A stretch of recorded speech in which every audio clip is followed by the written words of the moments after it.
So, good afternoon, everyone. Shall we start?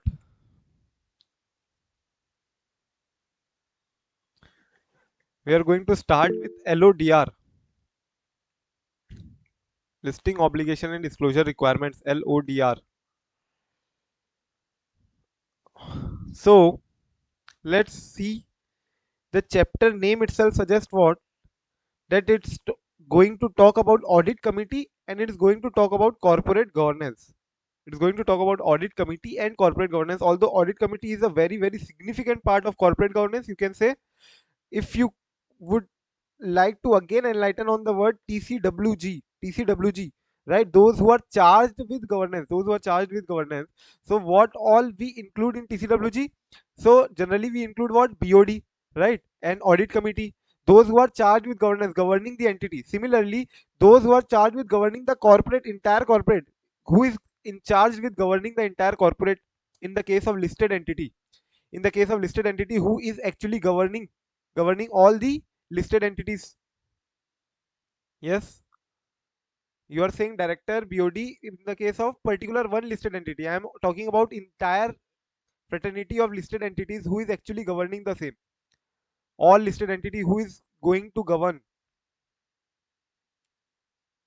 SEBI, right? Yes.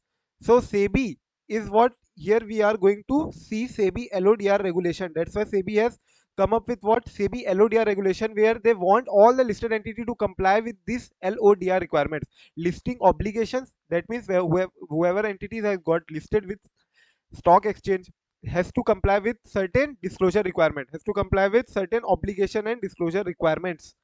And then audit committee, will see that audit committee is the major committee, you can say, which plays a significant part in the entire corporate governance within an entity, right? So audit committee, I can say 50% chapter is audit committee and other is corporate governance. Not 50% as in content wise, but weightage important wise. You will see that most of the time they ask from audit committee, and remaining 50% of the time they'll ask from other portion of the chapter. So that is how we will go through the same then. So we'll start with introduction. Governance means what?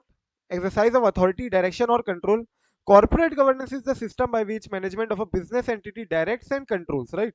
So these are just the introduction part, basic bhumika, foundation, and who is responsible for actually governing the entity, as I told, BOD, right? So board of directors are responsible for governance of their company.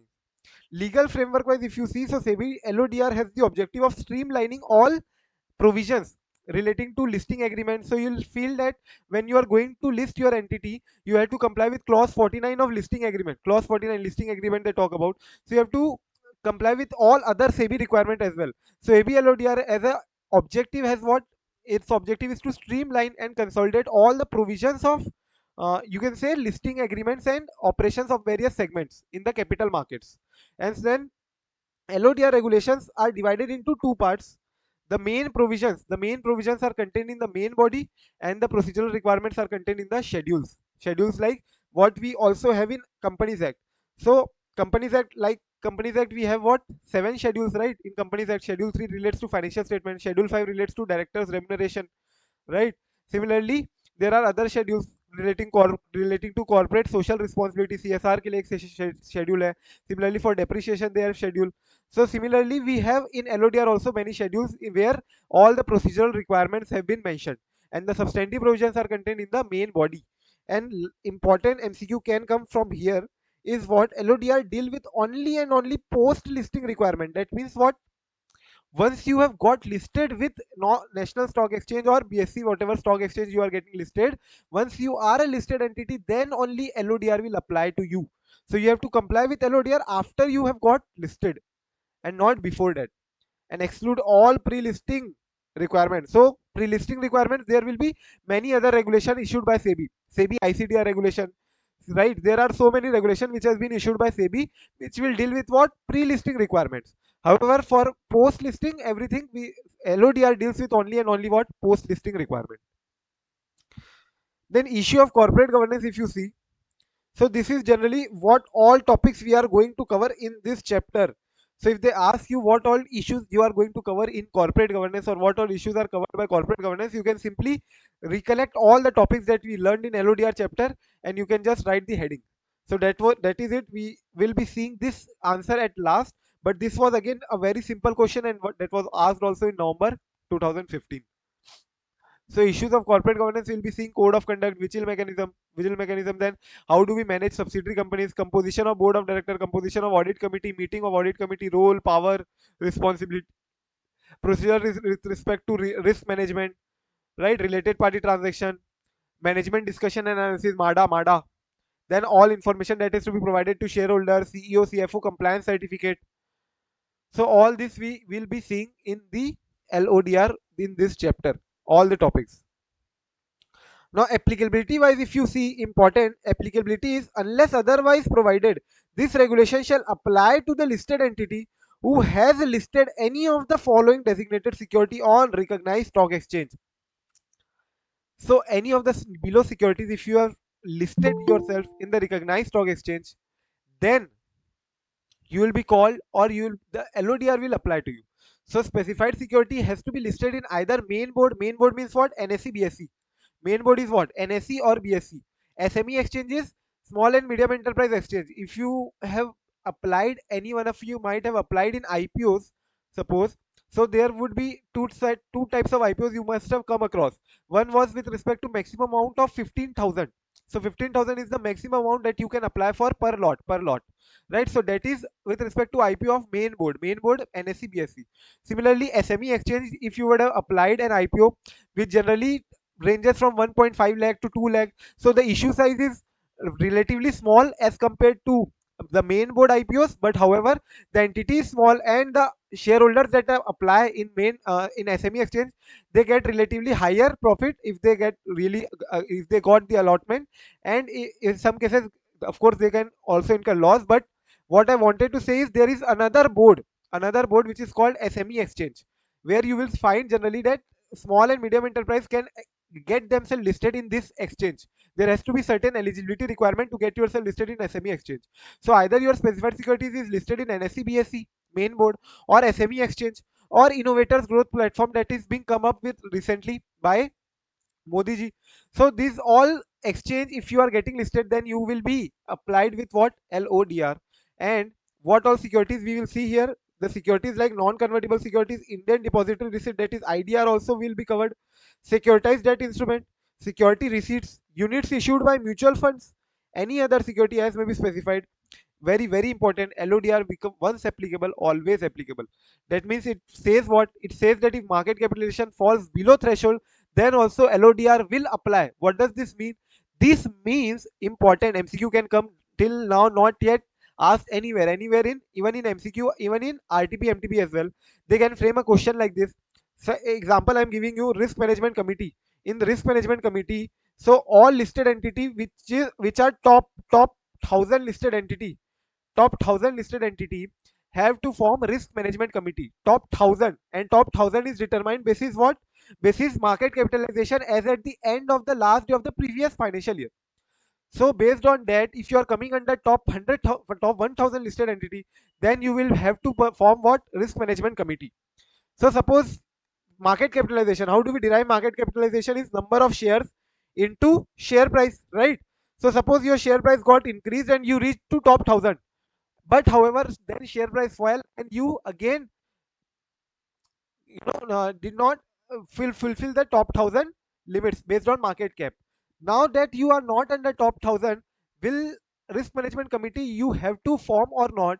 Now they say that once you have been applied with certain provision of LODR, it will always be applicable. That means you will have to prepare RMC, have to form RMC in your entity. So top 1000 listed entity have to form RMC. If they say, then even if you fall below top 1000, then also you will be applied with LODR provisions. So it is important they can frame a question like this in a way which I have just narrated. Applicability wise, it's easy only. SME exchange, main board exchange, right? Or innovators growth platform, all types of securities that you can think of.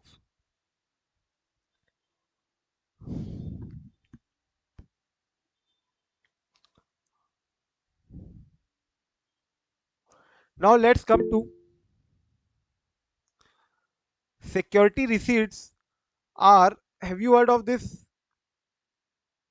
PTCs? So these are like pool of, if I say, off market, off balance sheet transaction. Have you heard of this off balance sheet transaction? It's kind of, suppose I have loans and advances given to certain set of persons, and then I'll do what, I want to encash this. However, these loans and advances will mature in 10 years. So I'll do what, I'll issue a security receipts in the name of these loans and advance to you all.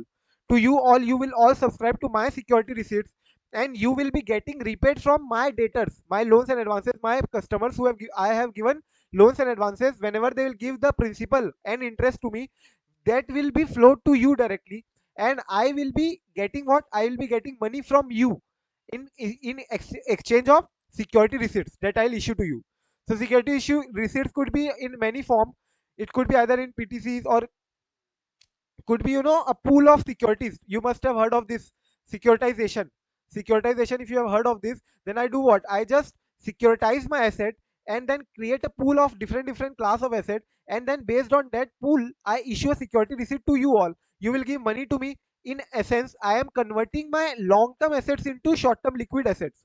Long term assets they'll give back in 10 years, 11 years, 15 years, right? I just got money from you all in exchange of all those cash flows that will be coming to me later years. So that will flow to you all, but however, I got liquid assets right now. So in way, that is a way I can convert my illiquid asset into liquid assets by issuing security receipts. So all these receipts, IDR, non-convertible securities, securitized debt instruments, kind of the same sort of thing. These are all what, securities. If issued, if listed, then LODR will apply.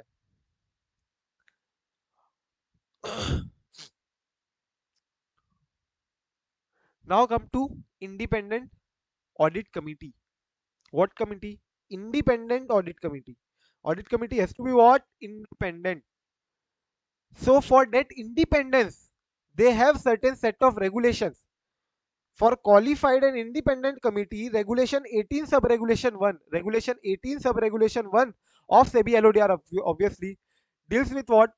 Audit committee will shall have minimum 3 directors as member. So audit committee has to have how many members? At least 3 members. At least 3 members as directors.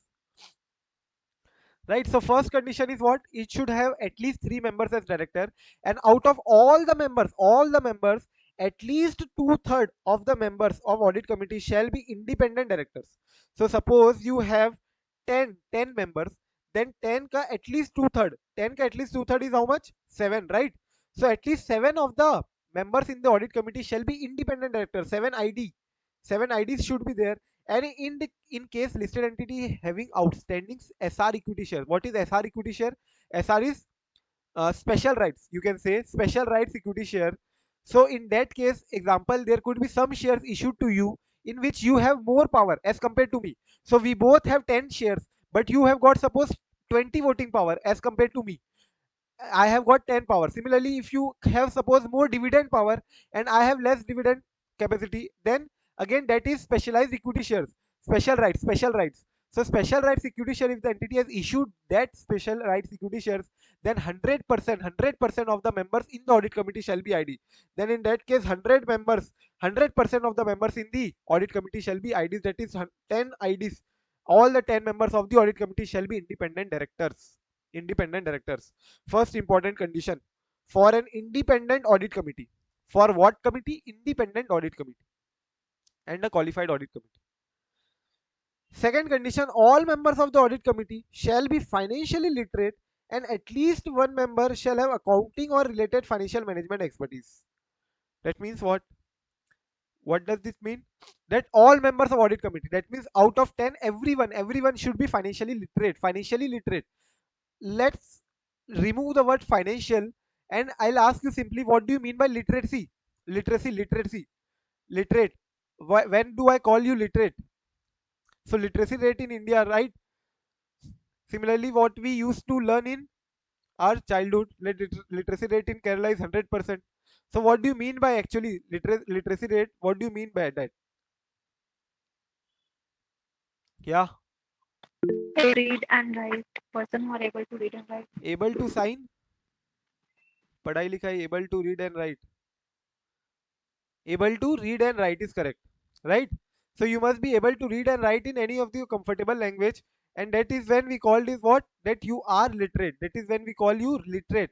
Similarly, financially literate, when we'll call you financially literate when you are able to read and understand financial statement, as simple as that. So when you are able to read and understand financial statement, we'll call you what, financially literate. So all the members of audit committee definitely has to be financially literate, and at least one member shall have financial management expertise. So what is financial management expertise? Is, suppose you are a CA, CFA, CS, CMA, right, having the proper designation, certificates or degrees, or you are CFO, CEO of a big entity, so then you will be called what, financial management expertise, financial management expertise. So financially literate means what you can see here, and financial management expertise is what you can see here. So go through financial management expertise ka definition, and you know what the provision says, right? Provision says 100% of the members of audit committee shall be financially literate, and at least one shall have financial management expertise,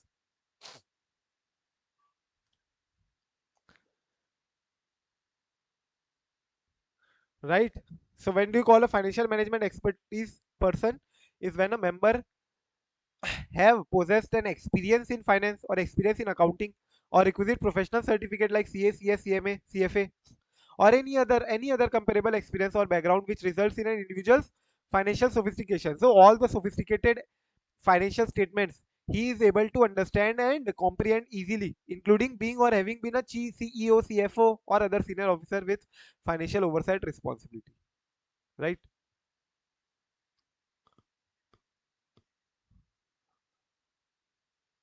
So, like literacy, where we are, do we really call him literate when he is able to sign? I don't know. Avija, I'm just not good at that general knowledge.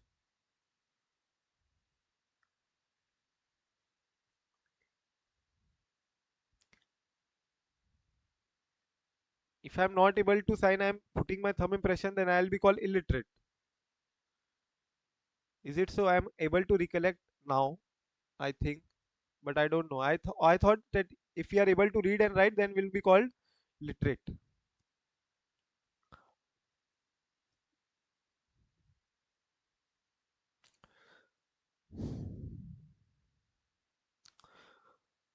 So now we have seen what provisions in the independent audit committee. First of all, at least two-thirds shall be IDs, and if you have issued SR equity shares, then 100% of the members shall have IDs.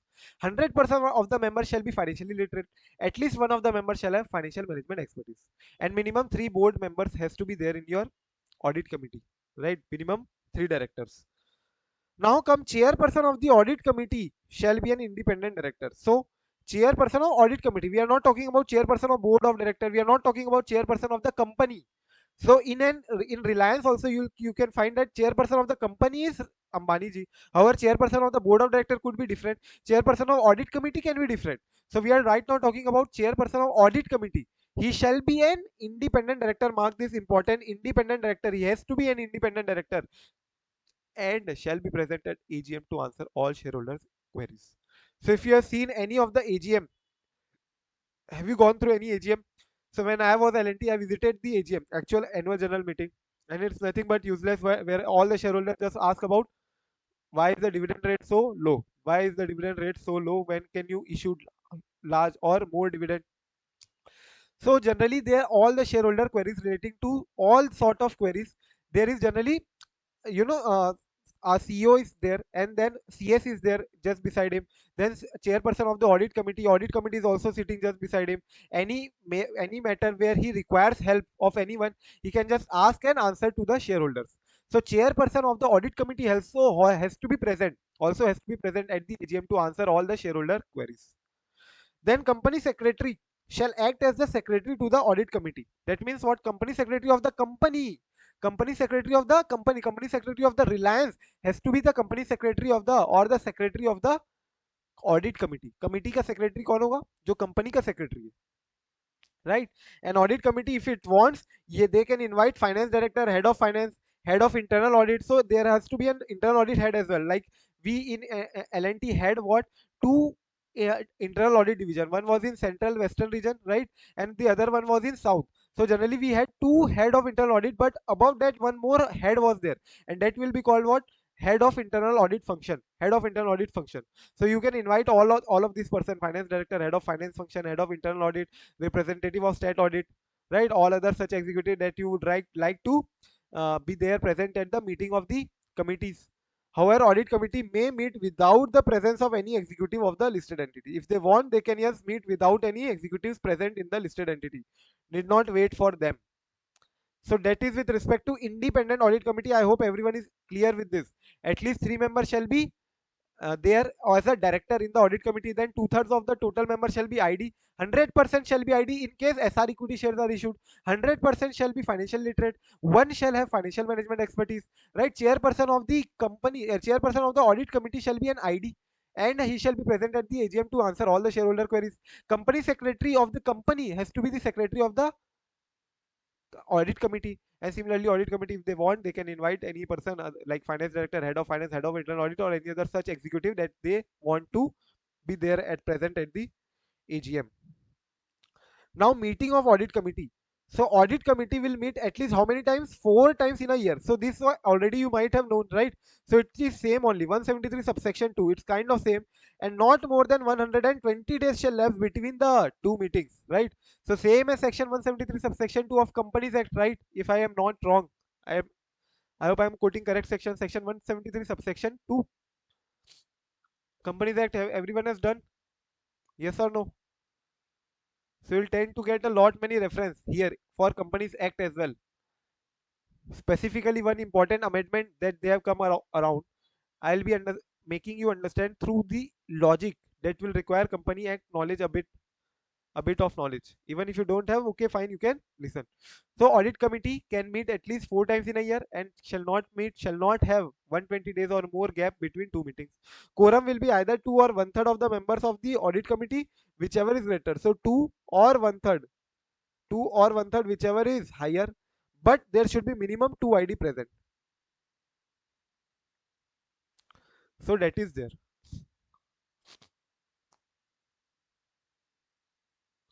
So audit committee has to meet 4 times in a year, not more than 120 days shall lapse between the two meetings, and quorum shall be either two or one third, whichever is higher, subject to two minimum IDs present. Now powers of audit committee.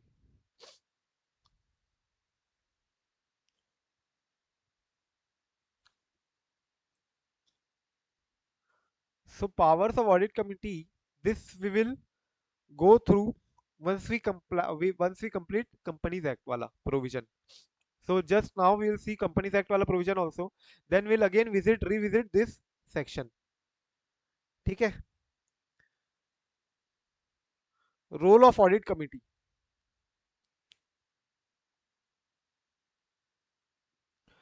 Role of audit committee. So if you see the role of audit committee, it shall include what? So audit committee has to oversight the listed entities financial reporting process. So entire financial reporting has to be gone through by the audit committee, right? So audit committee generally, when we prepare FS, audit committee goes through the same, and then only board of director, I mean financial statement have to be passed to the BOD. So everything has to be monitored, oversight by the audit committee first, and then it will be moved to or forwarded to BOD. And the disclosure of its financial information to ensure that financial statements are correct, sufficient, and credible. Recommendation for appointment, remuneration, and terms of appointment of auditors of the listed entity. So audit committee, one more important role of audit committee is that they recommend for appointment, remuneration, and terms of appointment of auditors. That means even the appointment of auditor, they will recommend how much remuneration should the auditor get, they will recommend, and the terms of the appointment. However, in case of government company, in case of government company, particularly for audit company audit chapter, I'm telling you, in the case of government company, only remuneration is to be seen by the audit committee. Rest appointment, terms of appointment will be seen by whom? C and AG. So in the case of government company, remuneration will be seen by audit committee. However, it won't be oversighting what? Appointment and terms of appointment.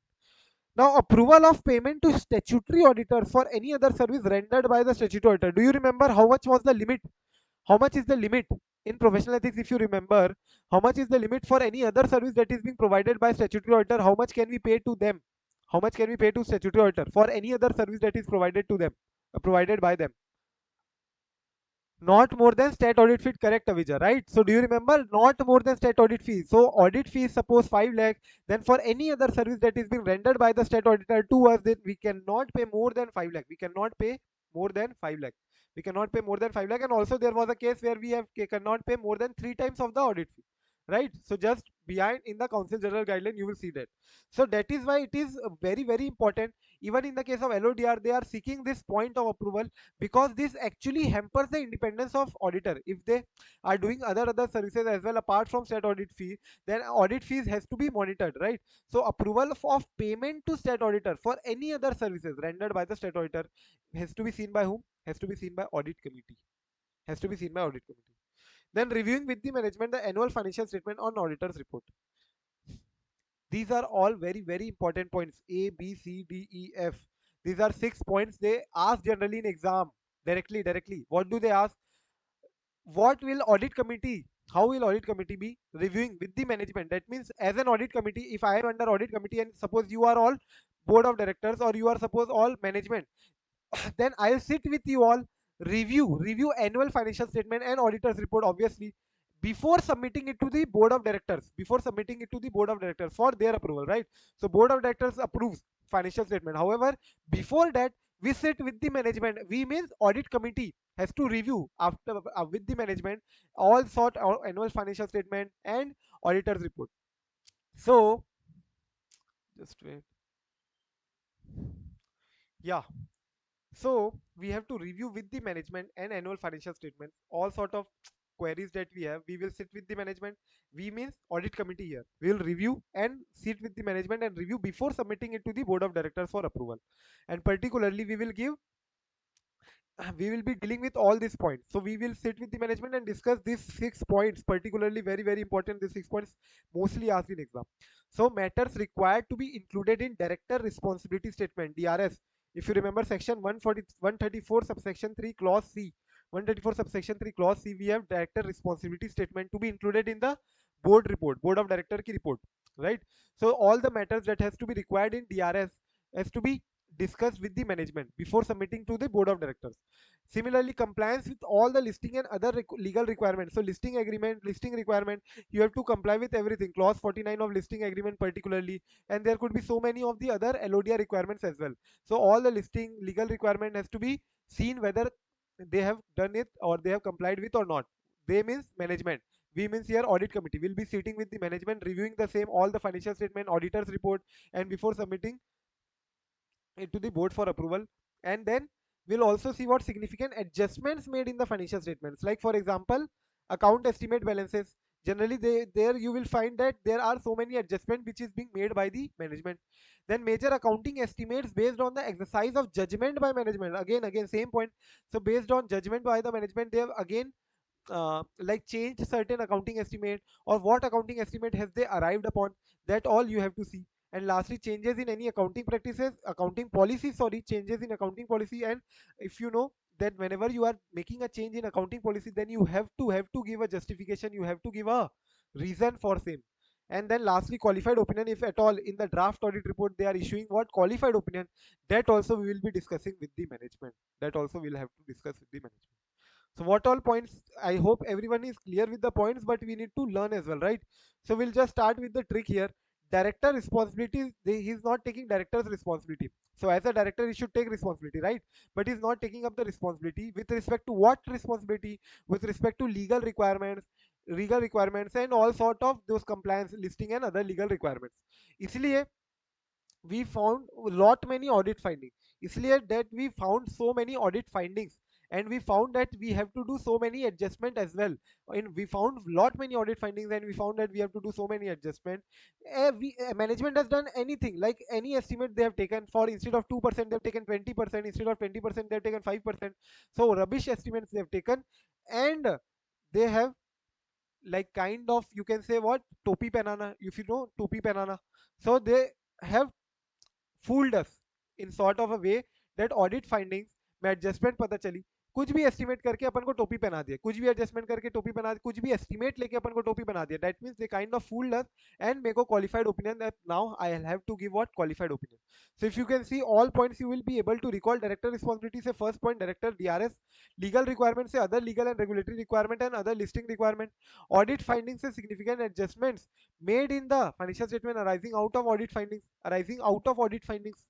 and then adjustment पता चली, so significant adjustment made in, and after that accounting estimates, right? So accounting estimates, we had what points, accounting estimate because of the judgments by the management. And then cap पहना दिया means what, change in accounting policy, change in accounting policy.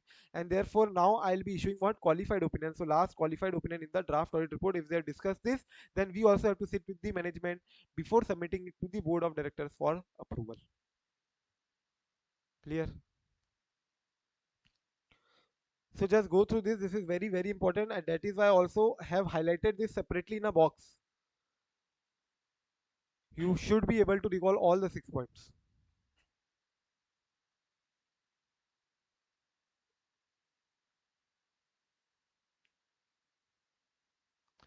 Now again, you will be able to see all the 13 points. Just come to the last point, 14th point. We are studying what role of audit committee, right? So audit committee also has to review all the loans, advances, investments by whom? By holding company in the subsidiary company. If the holding company has made a subsidiary company investments, that is investment, loans and advances given to the subsidiary company, which is exceeding 100 crore or 10% of the asset size of the subsidiary. So which assets we have to take? Just remember, they can ask you the question out of this. They have not yet asked anywhere in MCQ, RTP, anywhere. They haven't asked. So they can straight away ask the question in the exam. So you need to remember which asset size we have to take, or whose asset size. Subsidiary asset size loge. Subsidiary asset size, suppose it is 1000 crore. No, not 1000 but 2000 crore. So 2000 crore into 10% will be how much? 200 crore or 100 crore, whichever is lower. So you will take what, 100 crore. 100 crore will be your limit. So whatever loans, advances, investment which has been done by the holding company in the subsidiary company which exceeds 100 crore as an amount, then we'll have to review separately with the management, sitting with the management.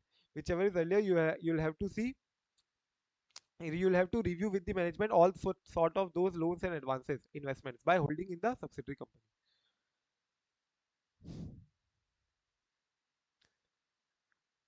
Then resignation of statutory auditors from listed entity and their material subsidiaries. Resignation of statutory auditors from listed entity and their material subsidiaries. Very, very important. Mark this. Most important point. So first of all, first they say that if you are resigning as an auditor, if you're resigning as an auditor, then all the reasons, detailed reason has to be disclosed to the stock exchange. All the disclosures related to the, all the detailed reasons relating to the resignation by the statutory auditor has to be disclosed by the listed entity to the stock exchange within 24 hours of receipt of such reason from the auditor. So what does it say? That suppose auditor resigned and he gave the reasons for resignation. He gave the reason for resignation to listed entity. So suppose he gave reason on 1 p.m. Suppose he gave reasons on 1 p.m. Then listed entity we has to forward those reasons to stock exchange. Stock exchange means here what? NSE, BSE. Could be NSE or BSE to the stock exchange. He has to forward the reasons within 24 hours of receipt of such reasons. Within 24 hours. That is 1 p.m. of next day. Right? That is very important MCQ point also. First. Secondly, certain disclosures shall be made part of the notice to the shareholders for an annual general meeting. Yeah, obviously, right? So conditions to be complied with upon resignation of the statutory auditor is very, very important. Let's just hear this out first and then you can go through the same. Suppose example Q1 FY 24, right? Q1 FY 24 is till when? 30th June, right? 2023. Q1 FY 24. Then Q2 FY 24, Q3 FY 24, and Q4. So they say that case 1, they say that when you resign within 45 days of 45 days of Q1 FY24, Q1 24 खत्म होने के 45 days में you are resigning. That means within 45 days you are resigning. Within 45 days you are resigning. Then do the limited review and audit. Do the limited review and audit of Q2. No, so not only Q1. That means you will have to perform what? A limited review and audit of Q1 FY24. Q1 FY24 will be how much? Till April to June. Now suppose case 2, when you resign after 45 days. After 45 days. Case 2, when you resign after 45 days, that means you resign in Q2. In Q2, however, after 45 days of the end of Q1. So you resign somewhere here. You resign somewhere here. So then you'll have to do the limited review on audit report of both Q1 and Q2. That means till September you will have to go through all the financials. That means every all the financial statement has to be limited reviewed and audited by the auditors. If they are resigning before 45 days, that means within 45 days of the end of Q1, then they will have to give their opinion only on Q1 FY24, right, financials. And if they are resigning after 45 days from the end of Q1, then they will have to examine and report accordingly, both Q1 and Q2 both. And now example, suppose you are resigning in Q4. You are resigning in Q4, and you have already Q1, Q2 and Q3 you have already issued a limited review. Just mark my word, you have already issued limited reviews of Q1, Q2 and Q3. Then doesn't matter whether you are resigning within 45 days or after 45 days, doesn't matter. You have to comply with, that means you have to do the limited review and audit of all the 4 quarters. That means also of Q4, plus for the entire financial year you have to do what? Audit. For entire financial year you will have to do audit. So when you are resigning at Q4, then doesn't matter you are resigning within 45 days or after 45 days, you will have to perform entire limited review and audit report. Have to go through audit report for the entire financial year. I hope everyone is able to get this, right? We'll just ask you one question which has been asked by ICI also. This question is asked by ICI, but just first go through this. Go through this quickly. I'll just write one question here and then answer.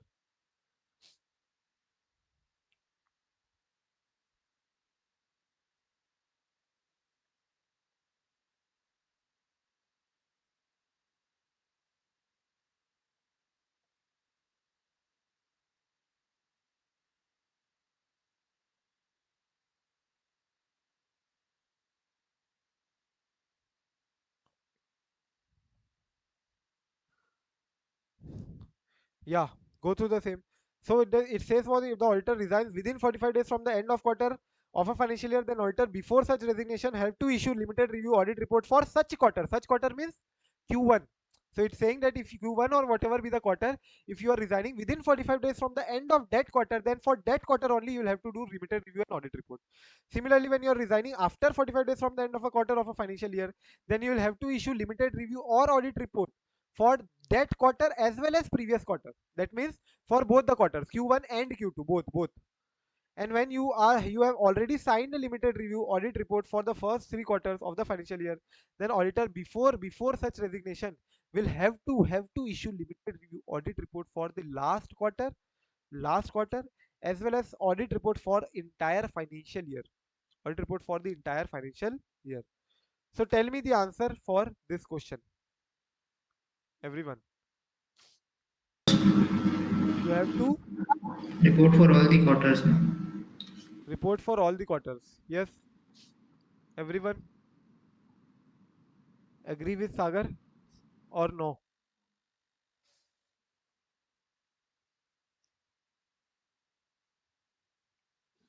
Yes, Suneshwari is saying also yes. Pooja is also saying yes.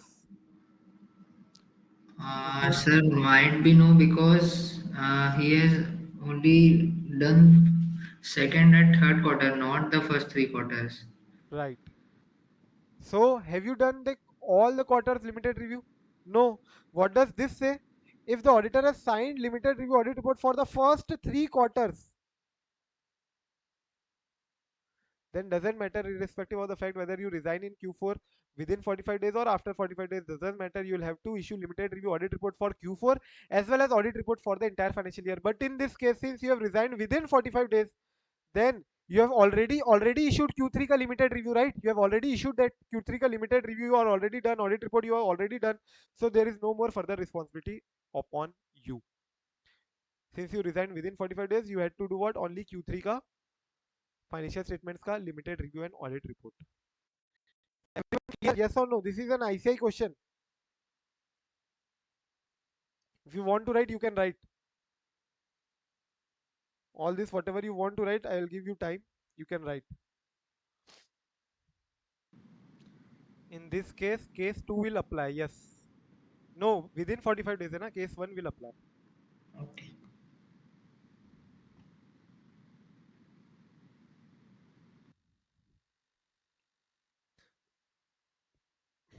ठीक है.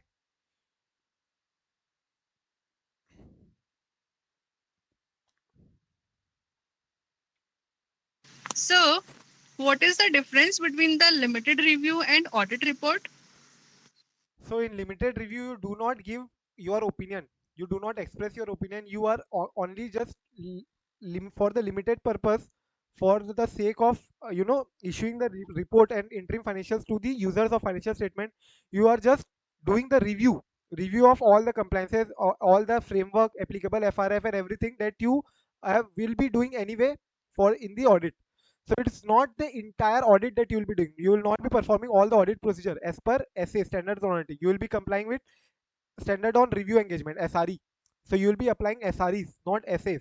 So SREs are not in our syllabus, but limited review, you can for now differentiate between audit and limited review is that it's very minimal procedures are involved in limited review as compared to audit. It's limited, right? Right, sir. You are not expressing any opinion, and you also Right. specified that as well. Okay.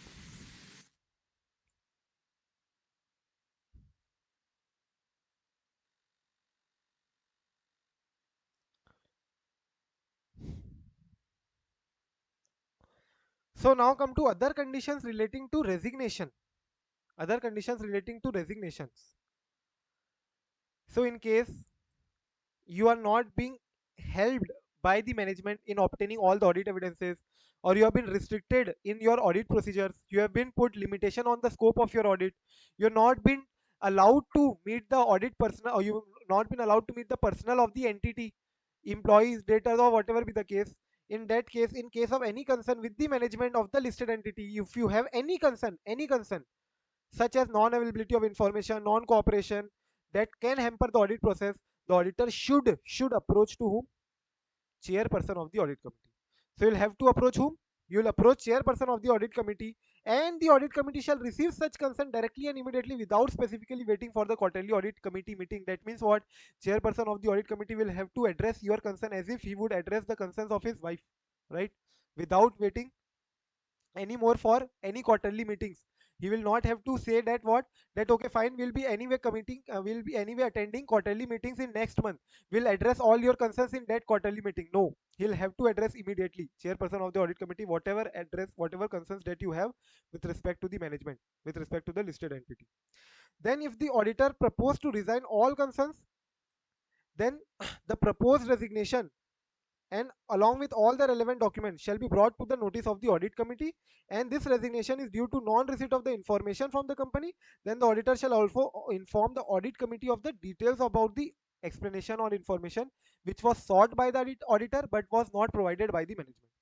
So whatever information you sought but you did not get, then all those information you will compile and just tell the audit committee, because of all these reasons I am resigning. And upon receipt of such all information from the auditor, all this resignation regarding all this, audit committee and the board of directors, or board of director will come into play when there is no audit committee or the audit committee is not applicable. However, we are studying what? We are studying LODR, listed company. So we are already studying listed company ke chapter. So listed company has to have audit committees. So audit committee will have to deliberate on the matter and communicate its view to the management and auditors. So they will have to comprehensively address the matters and communicates its view to the management as well as the auditor. Now, a very important line: above provision will not apply if the auditor is disqualified due to section 141 of the Companies Act. So, all this logic, if you will feel, the logic is what? The logic is that auditor should not abruptly resign and do not, stay away from these responsibilities.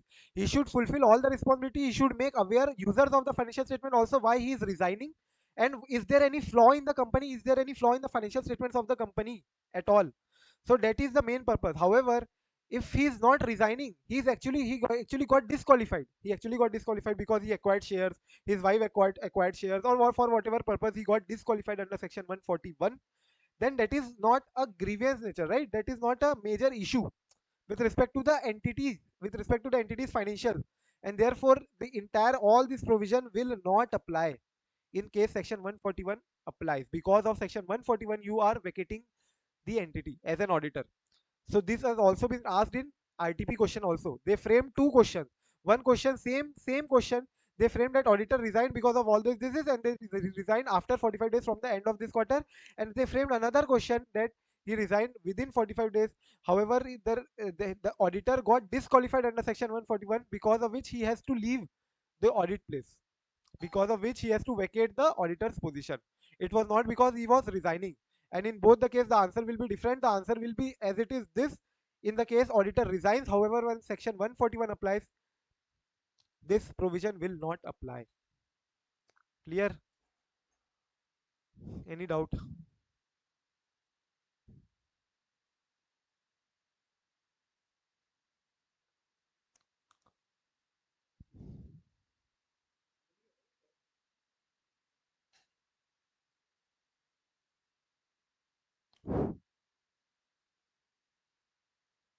Any doubt? Sir removal के case में ये apply नहीं होगा ना?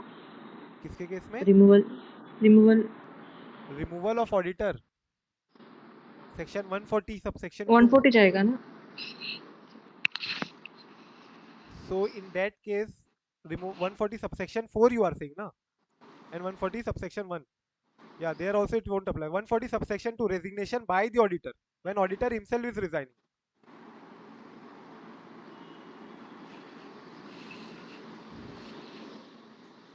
Point C is nothing but when you receive the information, as auditor has to give all this information, right? In point A and point B, all the information auditor has to submit to the audit committee that they didn't get this information from the management. All the complaints you will make to the audit committee, right? So once you have received all the information from the auditor relating to the proposal to resign, the audit committee shall deliberate on the matter. That means we'll discuss upon this matter, why they are resigning, why we were not able to provide all the information, why we were not providing them with all the evidences that they were seeking for, and communicate the views to the management and the auditor. They will communicate their views, that whether management is okay or whether auditor they were unfeasible in their demands. Whatever views they have, audit committee will deliberate upon this matter immediately, and will address their view to the management and auditor. And then auditor can resign or continue accordingly, whatever he feels.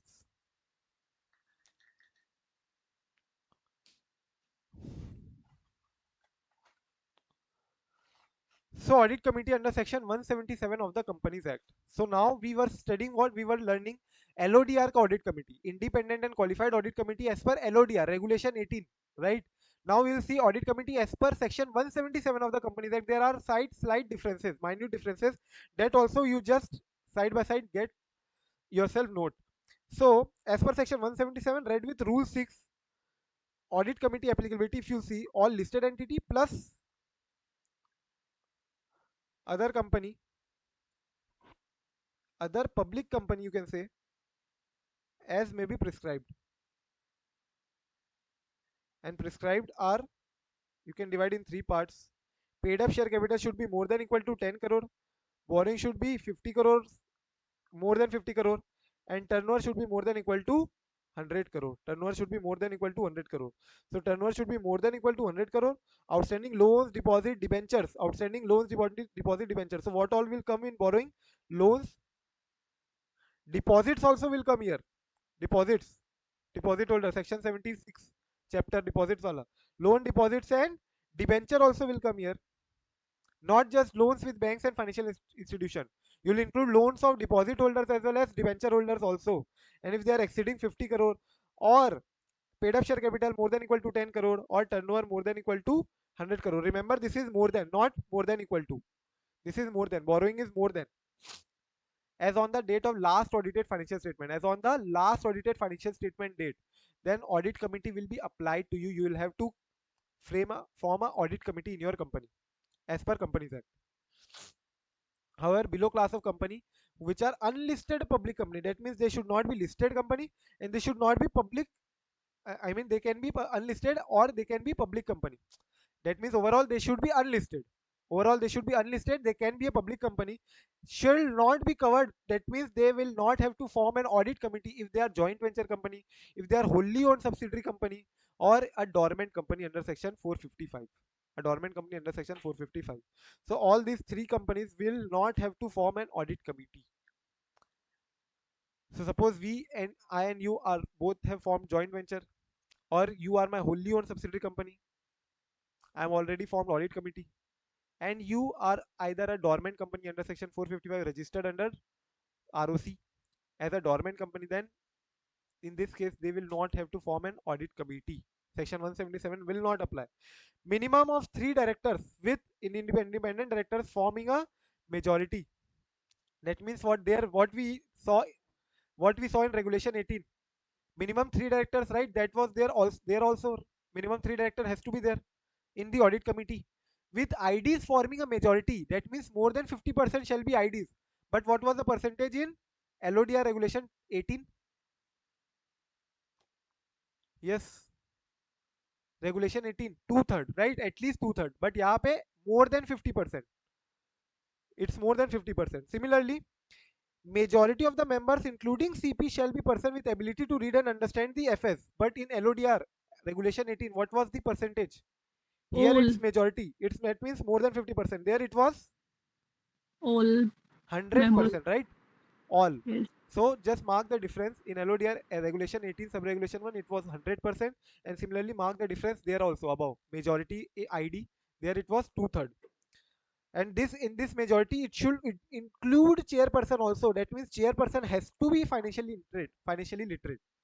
Chairperson has to be financially literate. Okay, till now any doubt? It's simple only. Just you have to recollect multiple times. You'll have to give references here, there. You'll have to give reference about Companies Act. Here you'll have to give reference about LODR. Then you'll able to revise multiple times both the provisions.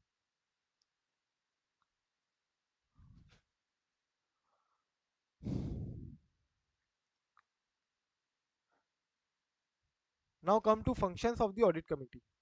So first function I have already told you, recommendation for appointment, remuneration and terms of appointment of the auditor. So if you are aware about the manner of appointment of the auditor, right? So how do actually auditors get appointed? They'll first be recommended by audit committee.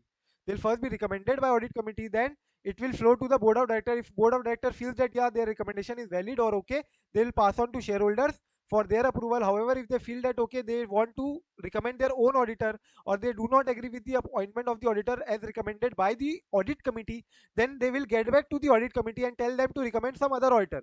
And still they do not feel satisfied with the another auditor that has been recommended by audit committee, then they will move forward with their own auditors that they want to recommend to the shareholders along with reasons and justification. So similarly here, that is why the major function of the audit committee is to give recommendation. Who is going to be the auditor, what remuneration he will be giving, and what are the terms of the appointment. However, in case of government company, I told you what, that it is only to the limited to the recommendation, not appointment and terms. First point. Secondly, you will have to review the independence of the auditor, right? How is auditor performing? Whether auditor is independent throughout the course of audit or not, that also have to be looked upon by the audit committee. Audit committee will also have to examine the financial statement, auditor's report. I told you earlier also, they will sit with the management, right? Review the audited financial statement, annual report before they submit to the board for approval. So approval, examination, approval or any subsequent modification of related party transaction, if you are aware about this, how is the RPT related party transactions flow? So in general, other transaction they'll be getting either board's approval and then shareholders approval if required under Companies Act. However, related party transaction, they'll have to go through first RPT, all the RPTs, they'll have to go through first audit committee's approval, then they will have to go to board approval, and then finally, if at all shareholders approval required, then shareholder will approve. If that limits are exceeding, if you remember section 1 for 188 subsection 1 may, all the limits 6 points are there, right? Lease transaction, underwriting transaction, other transactions are given, purchase, sale. So all these transactions, if they exceed particular limits, then you will have to also go to shareholder for approval. However, it starts with where? It starts with audit committee, and that is what it say: approval or any subsequent modification of related party transaction audit committee का function है, major function. However, audit committee may make omnibus approval. You must be aware about this, right? These are all Companies Act chapter, section 188. We are dealing with section 188 right now. Not section 188, but section 177. We are dealing with section 177 right now. Omnibus approval. What is it? An approval for more than one transactions. So you will give approval for the transactions that they can carry out till a particular limit. Maximum you can give transaction limit is 1 crore. So you can give an approval that okay fine, whenever board wants to carry out a related party transaction, they can carry out without our approval, omnibus approval. It can be valid till maximum 1 year only. So audit committee may make omnibus approval for RPT proposed to be entered into by the company, subject to such condition as may prescribed, and the conditions are there that only I told you, right? Maximum 1 year, maximum 1 crore, all those conditions were there. I don't know if they have changed this, but that was the conditions during my time. Now, hence for related party transaction, this is important. They have put this in a very, very complex language. If I tell you, you can go through your company law chapter also, section 177. You will find this a bit complex, but I have tried to simplify all the provisions with respect to section 177, and particularly with respect to this fourth point, subsequent modification of RPT. Here they say what? For related party transactions, audit committee approval is must, right? That's what I told you recently, abhi just, that RPT ke liye audit committee approval is must. Then only it will go to board's approval. But for transaction other than related party transaction under section 188, that means it is a RPT. It is an RPT, but it is not an RPT under section 188 wala RPT. So 188 के अंदर वाला RPT, you know, there are 6 transactions which are specified under section 188. But example, they have not specified loan to related party. Loan to related party is not there in 188. So any RPT other than RPT under section 188. So any other RPT other than 188 wala RPT, you will feel that if you are carrying it, if you are carrying it with 100% subsidiary company, that means you are wholly owned subsidiary company, then entire section 177 will not apply. You don't have to take anyone's approval. If you are carrying out RPT, but that RPT is other than RPT under section 188 wala, then if you are carrying out with other than wholly owned subsidiary company, and audit committee does not approve transaction, then you can also go to board for their approval. But other than these cases, that means if you are talking about 188 wala section ke transactions, if audit committee does not approve those transactions, then you cannot recommend to the board. But for transaction other than 188 wala RPT, that means these are RPT. However, these are not under 188. For those transactions, if you are carrying out within, not with 100% wholly owned subsidiary company, then even if audit committee do not approve, you can still recommend to the board. In any case, in case any transaction entered into by the director or officer, that means what? Director and officer are also related party of the company, right? Yes or no? So director and officer, if they are the related parties, and they are obviously they are related parties, and they are carrying out any transaction, and amount is less than 1 crore, and they have not obtained the approval of audit committee, then in that case they have to get this transaction ratified by the audit committee within 3 months from the transaction. Within 3 months of the transaction, they have to get this transaction ratified. If not, then it will be voidable at the option of the audit committee. Then they can void this transaction, and whatever indemnification needs to be carried out has to be done by the director and officer. That means reimbursement of any losses incurred by the company or any other person has to be done by the auditor. If they at all void the transaction at the option of the audit committee, right, it is voidable at the option of the audit committee, and directors concerned directors shall indemnify the company for all the losses if the amount is less than 1 crore and they have not ratified the transaction within 3 months. If they ratified the transaction, then it doesn't matter. And if what if the amount is more than 1 crore? What if the amount is more than 1 CR and the transaction is carried out by director officer? Yeah.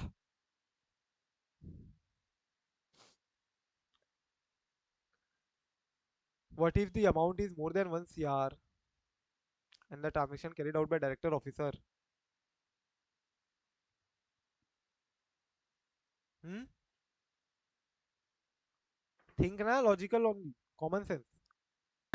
Will it go under 143 subsection 12 fraud?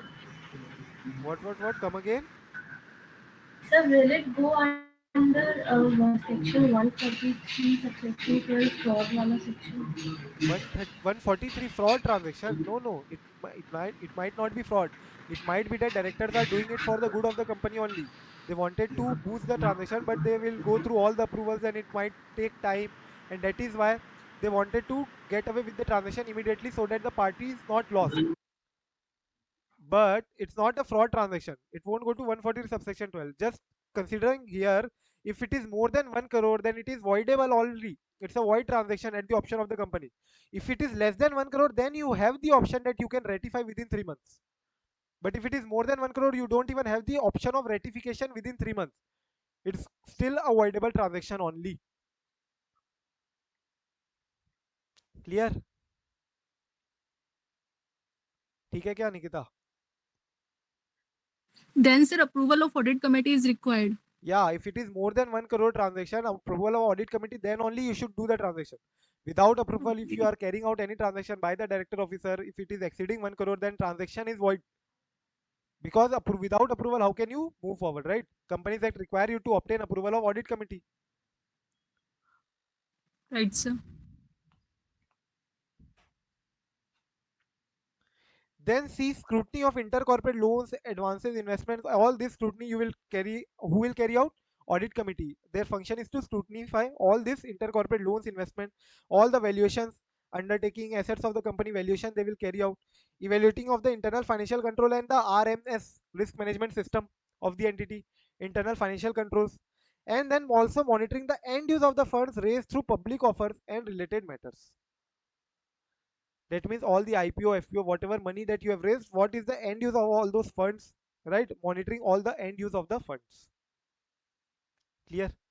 So let's try to learn all the 8 points through this trick. Sir जो note वाला point है transaction वाला sorry it हाँ, means we have to obtain approval for every transaction within 1 crore ना अगर 1 कर 1 CR within के 1 crore also you have to obtain transaction, but if you have not obtained the transaction, you have the option to get it ratified within 3 months. Only if the amount is with in 1 CR ना Yeah, if amount is more than 1 CR, then you have to got the approval of the audit committee. Without approval, you cannot carry out the transaction, else it will be void. If it is less than 1 CR, you have the option to get it ratified within 3 months, even if you carried out the transaction without the approval of audit committee. But you don't हाँ have but that in liberty the in case the amount is more than 1 crore. Okay okay sir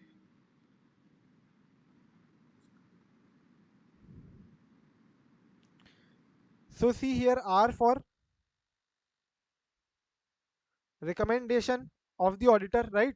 Recommendation of remuneration, terms of appointment, and appointment of auditor.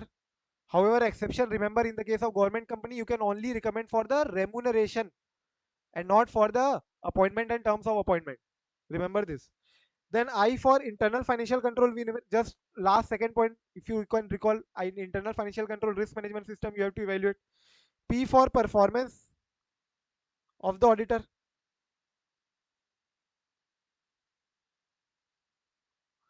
Now Swamika, this is what SVAME, this is what our Swami is.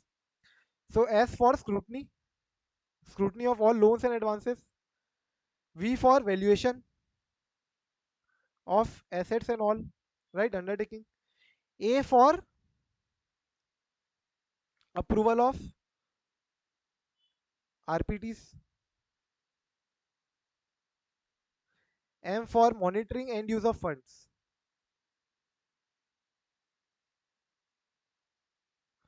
And E for examination.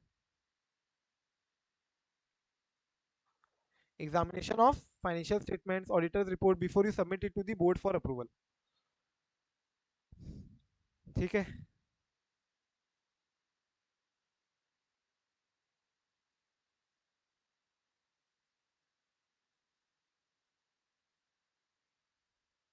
IFC IFC is internal financial controls. Okay okay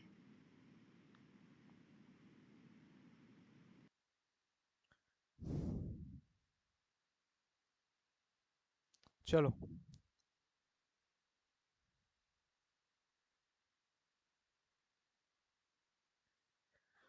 Now again a very important point: review of information by audit committee. Review of information by audit committee. Again, they ask separately this question. Audit committee has to mandatorily review the following information. All these points, na, audit committee, whenever they meet in the audit committee meeting, they'll have to mandatorily discuss upon these points. Mandatory. Review the following information. And when they ask the question, they'll simply tell in the question that when the audit committee meeting happened, they discussed on this, all these points. They did not discuss in these points. So what do you think, that meeting was correct or not? Meeting happened correctly or not? So you'll have to refer that okay, this discussion has to be mandatorily done. And in case any of the points missed in the discussion, then that is not a valid audit committee meeting. That is not a valid audit committee meeting. They'll have to again form a meeting within 4 meetings has to be performed, right? In entire financial year, and 120 days gap should not exceed. The audit committee shall mandatorily, important, mark the word mandatorily, review. First is they will have to review the statement of deviations. So whenever you raise funds through IPO, private placement, whatever be the case, you give a method of utilization of those funds, right?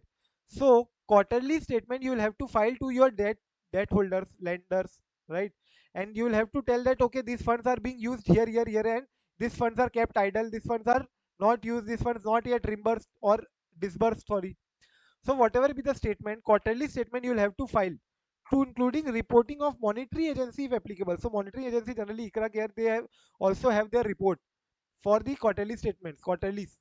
So statement of deviations you will have to file quarterly statement of deviation, including report of any monetary agency if applicable, monitoring agency. And also you will have to file annual statement of funds utilized for the purpose other than those stated in the offer document. So you suppose you said that you will be utilizing it for the capital purpose, for purchasing of a factory or purchasing of PP. However, you use it for working capital or you use for administration expense, then that will be a utilization for purpose other than that you specified in your offer document, right? So annually this statement will also go, and quarterly one statement will go along with the monetary agency statement.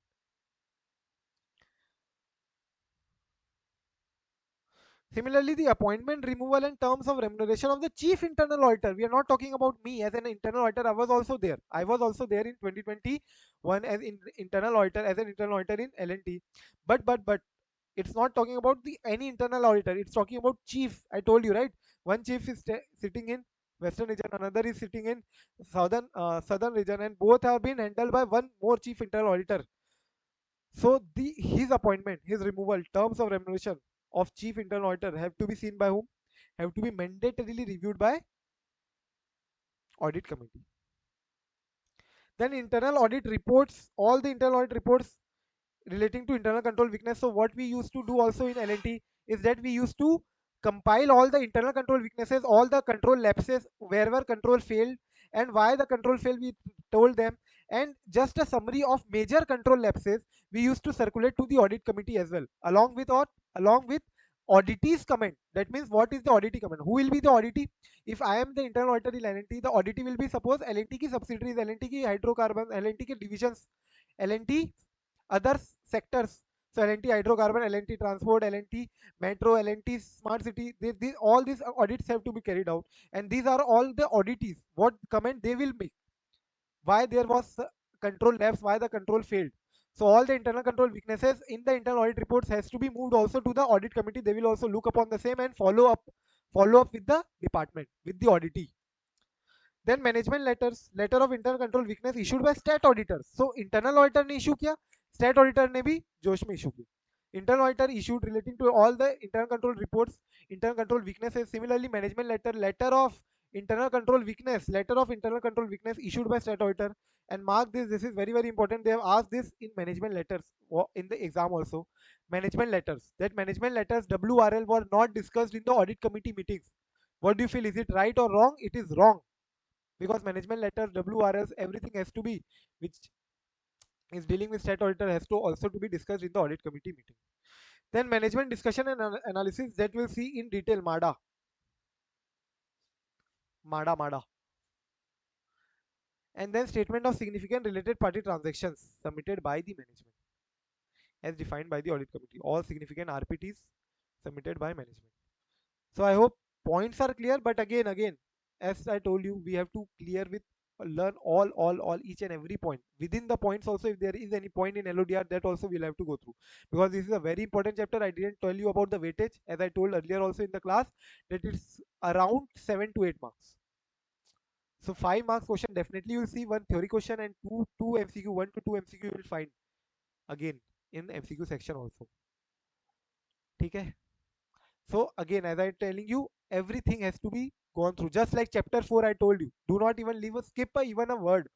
Similarly, same goes for LODM. So यहाँ पे let's try to learn. Standard deviation has increased. Standard deviation has increased. So we have appointed chief internal auditor. So as to tackle with all the standard deviation and everything, statement of deviation, if it has increased, we have appointed chief internal auditor. Now he reports related to internal control weakness. He will report to relating to internal control weakness. So as a stat auditor, I also got excited and I also started reporting internal control weakness, right? If you remember these points, last 2 points. Audit reports relating to internal control weakness and letters of internal control weakness issued by a state auditor.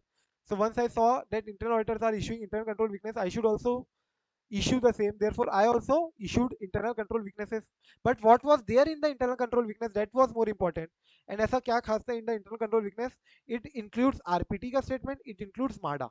It included RPT statement, it includes MADA. So hope all the points are covered. You can see again, all the points are covered, even including the minutes book. Why we have to look upon the minutes book? So that audit committee meeting, we can't be present in the audit committee meetings, right? But we can look upon the minutes of the audit committee meetings, and we can see that whether they have discussed on all these points or not through minutes of the meeting. So that is why everything has to be documented, even the meeting has to be documented, right, through minutes of the meeting, else a question can be put upon them only.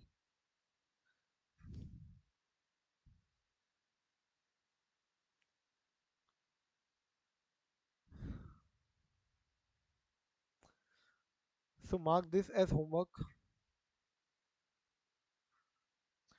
We'll start with verification regarding composition of board after a 10 minutes break from 2:30. ठीक है? You can go through this whatever we have done till now in this 10 minutes, or you can take a break, come up with any doubt if you have. Sir Let's class meet कब at तक 2:30. चलेगी? It will be till 4. हाँ sir, फिर थोड़ा break दे दीजिए ना lunch के लिए.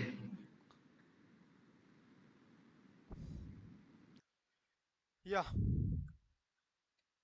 everyone back. Yes, Dhanlakshmi, done with your Maggie. 2 minute, 10 minutes Maggie break.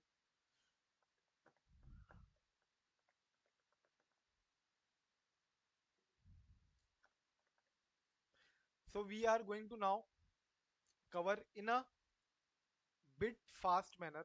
So pay attention, focus. ठीक है? It's going to be 1 hour 10 minutes. A bit tedious for you. So pay full attention. So verification regarding composition of board. Verification regarding composition of board of directors.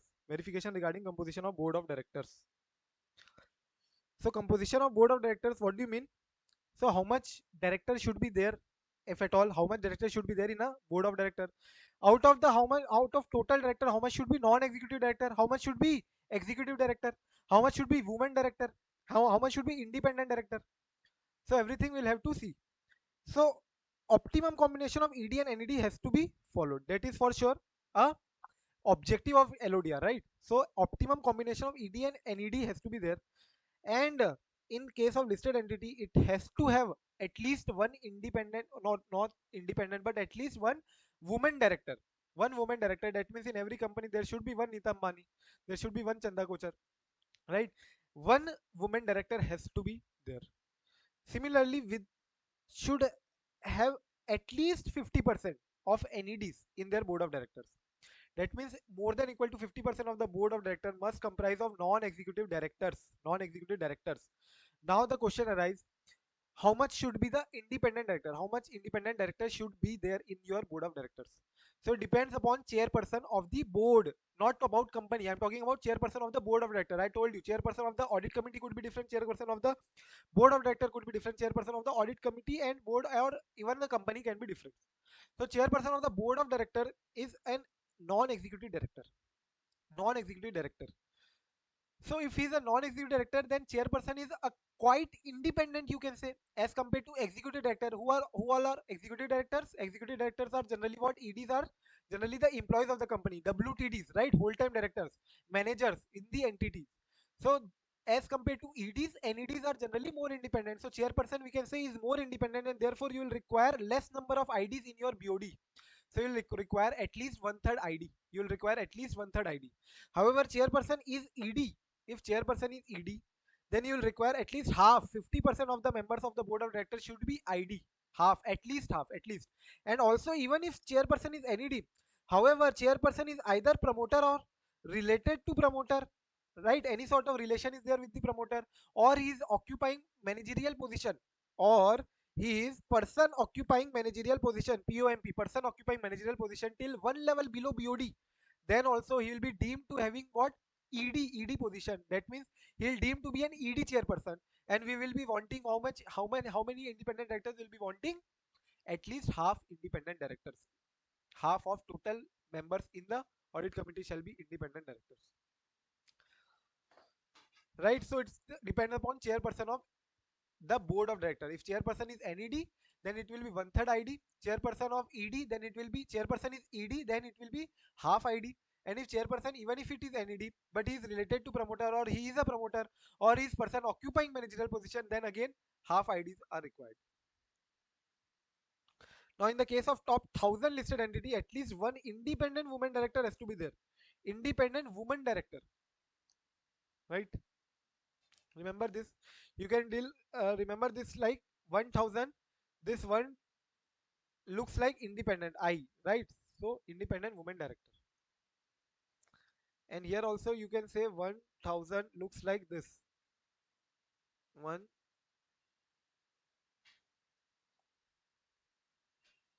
woman director.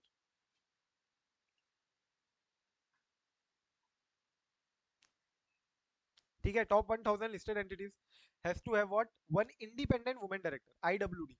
One IWD has to be there. Now, if listed entity is having outstanding SR equity, then at least half of BOD should comprise of ID. So right now we were looking upon based on chairperson whether he is NED or ED. But now we can also say one more criteria is there, that if outstanding SR equity shares are there in the entity, with present in the entity, then at least half of the board of directors shall be independent directors. Shall be independent directors. Then in the case of top 2000 listed entities, at least 6 directors in the board of directors shall be there. Must minimum 6 director has to be present in the board of directors. Although you'll find that in most of the listed entities, many companies, there are more than 6 directors. But this is the minimum criteria for top 2000 listed entity. At least 6 directors in the BOD you will find. You has to be there. Then if you have this point in your book, then you can omit this point. This was there earlier. Just remember, do not learn this point. This might be there in your one or more MCQs, but ignore this point now. This has been removed through amendment. No listed entity shall appoint a person or continue the directorship of any person as a non-executive director who has attained the age of 75 years unless a special resolution is passed. Do you recollect this provision anywhere that you have learned in Companies Act? You might have gone through this provision in section 196, if I'm not wrong, that you cannot appoint or continue with the appointment of any person who is turned out to be a budhau. So there's a 70 years limit. Right. In Companies Act, you are correct. The limit is 70 years. So mark the difference again, right here only. In Companies Act, the difference is The difference is what? It is there 70 years, and here it is 75 years. Later you will get confused. Later you will get confused in a law chapter or even in audit chapter. So it's 75 years. If he is 75 years or more, then you cannot continue with the appointment of that person, or you cannot appoint that person if he is not appointed unless special resolution is passed. So you will have to pass a special resolution, Explanatory statement annexed shall include the reason for such appointment of non-executive director more than equal to 75 years. Schedule 5 correct, Avija?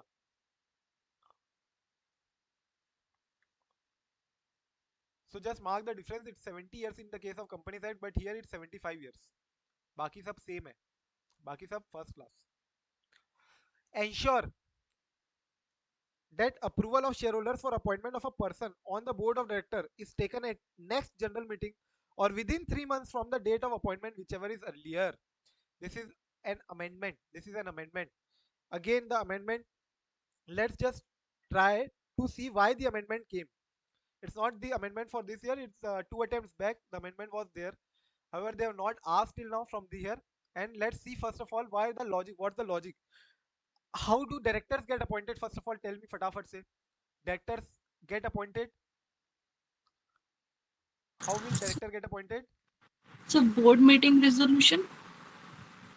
It's if nothing specified. If nothing specified, generally directors will get appointed under section 152 subsection 6. If they have written, shareholders will approve. Shareholders will approve unless otherwise specified. They said unless otherwise specified, and unless they are specified in other section, like for example, section 161 subsection 1, they have mentioned here additional director, about additional director. So additional director can be appointed by board of directors also, not with shareholders approval. Even they can appoint, board of directors can appoint additional director if they feel, and the tenure will be till next AGM. Tenure will be till next AGM where the shareholder will finalize their approval. But additional director can work as a director, can work as a director till that period of time. However, the condition is that that additional director should not have been rejected in annual general meeting or shareholders meeting as a director approval. As a director appointment, he should not have been got rejected for being getting appointed as a director in earlier general meetings. Getting this? So then you can appoint that person as an additional director. Now, if you are aware about this, for you to appoint MD, WTD, manager, just now we saw what? That in case if he is exceeding more than 75 years, right? You will require SR. You will require what? SR. Similarly, there are other cases also. So like we will see in below, promoter executive director, where you will require SR. If the remuneration to that promoter executive director exceeds the specified limit, then you will require SR. And obviously, you must be aware about this, that director requires OR. For director approval, you require what? OR. Now example, and also you might be aware about this as well, that MDWTD, this is a position. Managing director is not a director, it's a position. It's a position. He's not appointed as a director, he's appointed as MD. It's a position. So for an MD to get appointed, you'll have to have appointed as a director, right? So first of all, you need to be a director, and for director you might require OR. So suppose you got 55% resolution approval, 55% approval. Now in the case of MD also, you got only 55%. You did not get 75%. You did not get 75%. So you could not be get appointed as managing director, right?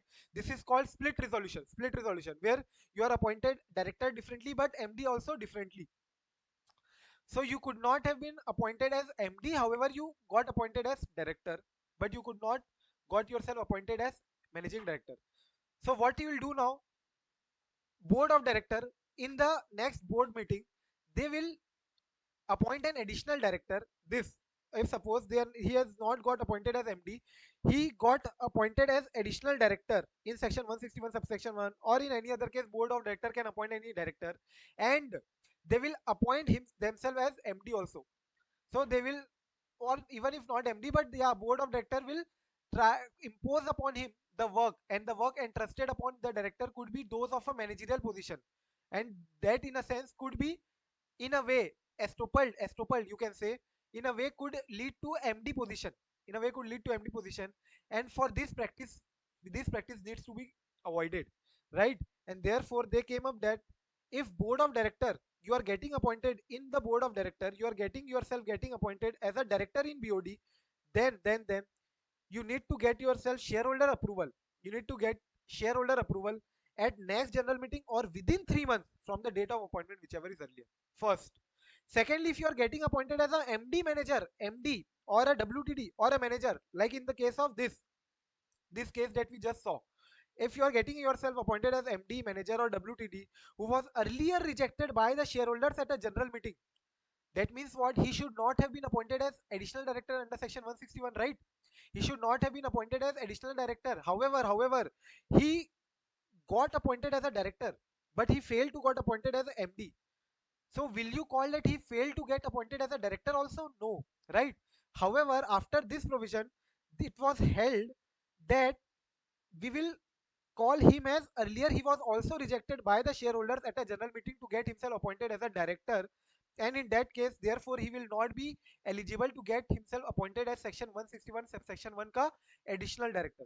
Are you getting this? If again I'll tell you, if not, see, you can get yourself appointed as a director, but you fail to get yourself appointed as MD because it required higher approval, right? For 75% approval required, so you got 55% only. So director you got appointed, but MD you could not satisfied, and therefore you could tell what, okay, I got myself director, as I got myself appointed as a director, so next additional director I can be appointed by the board of director, right?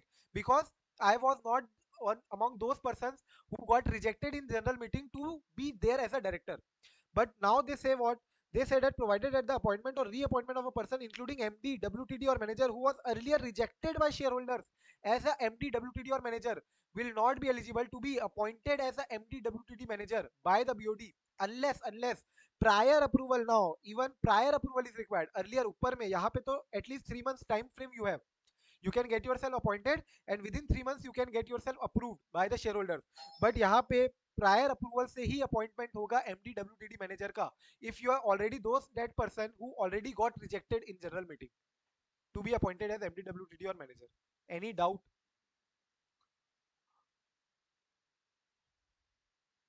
Any doubt or shall I explain again?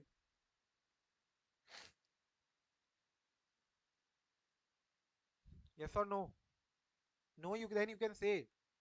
See, the logic is important and then you'll definitely be able to know. Okay, I'll tell again, Sony. Sir Yeah. यानी director appoint करना है तो आपको 3 months का time मिल रहा है approval के लिए नेक्स्ट जनरल मीटिंग और 3 मंथ्स. Yeah. बट एमडी और डब्ल्यूटीडी अपॉइंट होना MD है तो WTD manager प्रायर के लिए you अप्रूवल need चाहिए. prior approval. Why? Okay sir. Because what they were doing, Sony, see, you might have got appointed as MD WTD manager. Oh, sorry, you might have appointed yourself as a director, but failed to get yourself appointed as a MD WTD manager. So you were telling what? That I did not fail to get myself appointed as a director, so I can be appointed as an additional director by a BOD. By board of director they can appoint myself as additional director, right? Since I have not yet failed appointment as a director in general meeting, directors as a director I have not been rejected by the shareholder, although I might have got rejected as a MD. But now this is a malpractice that is being done by the director, right? He is using the provision in favor of him to get himself appointed as an additional director, and thereby telling what? Thereby telling that I am getting myself appointed as additional director and then again holding the position of MD till next AGM. And then this should not happen because once you have already been rejected by the shareholders in general meeting, right?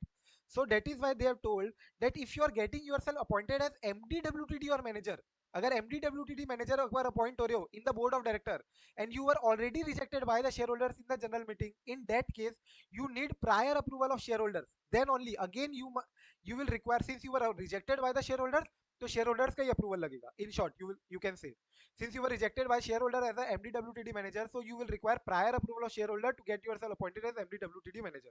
Earlier they were telling what? That I was not failed in the appointment as a director, so I could be appointed as additional director and thereby fulfilling MDWTD position also till next AGM. But now this is not allowed. And if you are not holding the position of MDWTD manager but a simple director, then also within 3 months you will be requiring prior approval. Not prior approval, you will be requiring approval by the shareholder in next 3 months or in next shareholder meeting, whichever is earlier. ठीक है क्या सोनी? ठीक है sir. Provided further that, या Kripali? Sir अगर पहले as MD reject हो चुके हैं, हाँ डायरेक्टर अपॉइंट हो चुका है, हाँ. तो फिर पहले ही अलाउड नहीं था ना सर, लाइक पहले कि you were allowed to become additional director. Since I told you additional. what, that MD is not a director, MD is a position. You are appointed as a director. Okay, loophole So था you can मतलब say like that. that, yeah, you can say that I was not rejected as a director in shareholder meeting. I was rejected as a MD, and therefore I MD am still eligible to get myself appointed as a director, as an director. additional director in section 161 subsection 1. So section 161 subsection 1 की language you will see that any person can get themselves appointed as additional director if board of director approves, provided that person should not be rejected by the shareholders in general meeting prior general meeting. General meeting But now they prior. say that if you are already been rejected as MDWTD manager, then for you to become MDWTD manager again, you have to have prior approval of Prior up. shareholders. Got it.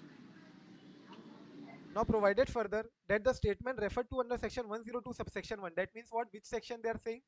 Special notice का explanatory statement जो होता है ना, special notice explanatory statement, you get reasons, right, annexed to the notice to the shareholders for considering the appointment or reappointment of such a person earlier rejected by the shareholder will have to contain a detailed explanation why we are considering him again to get himself appointed as a MDWTD manager or whatever be the case.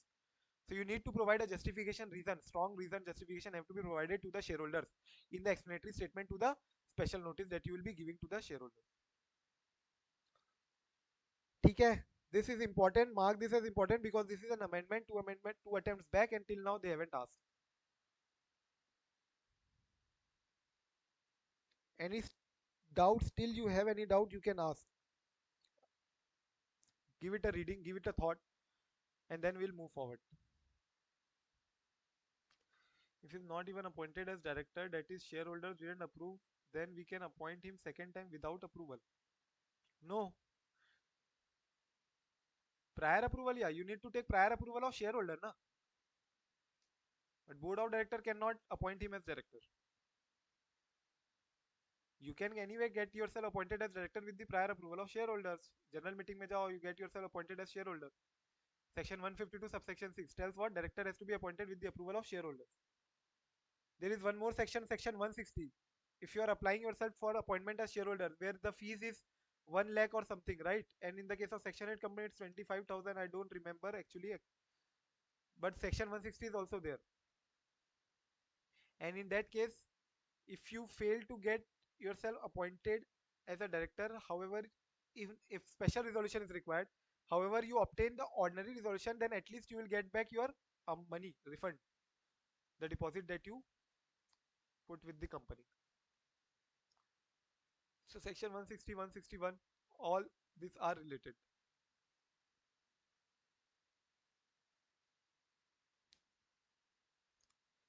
Yes, any other doubt, Nupur?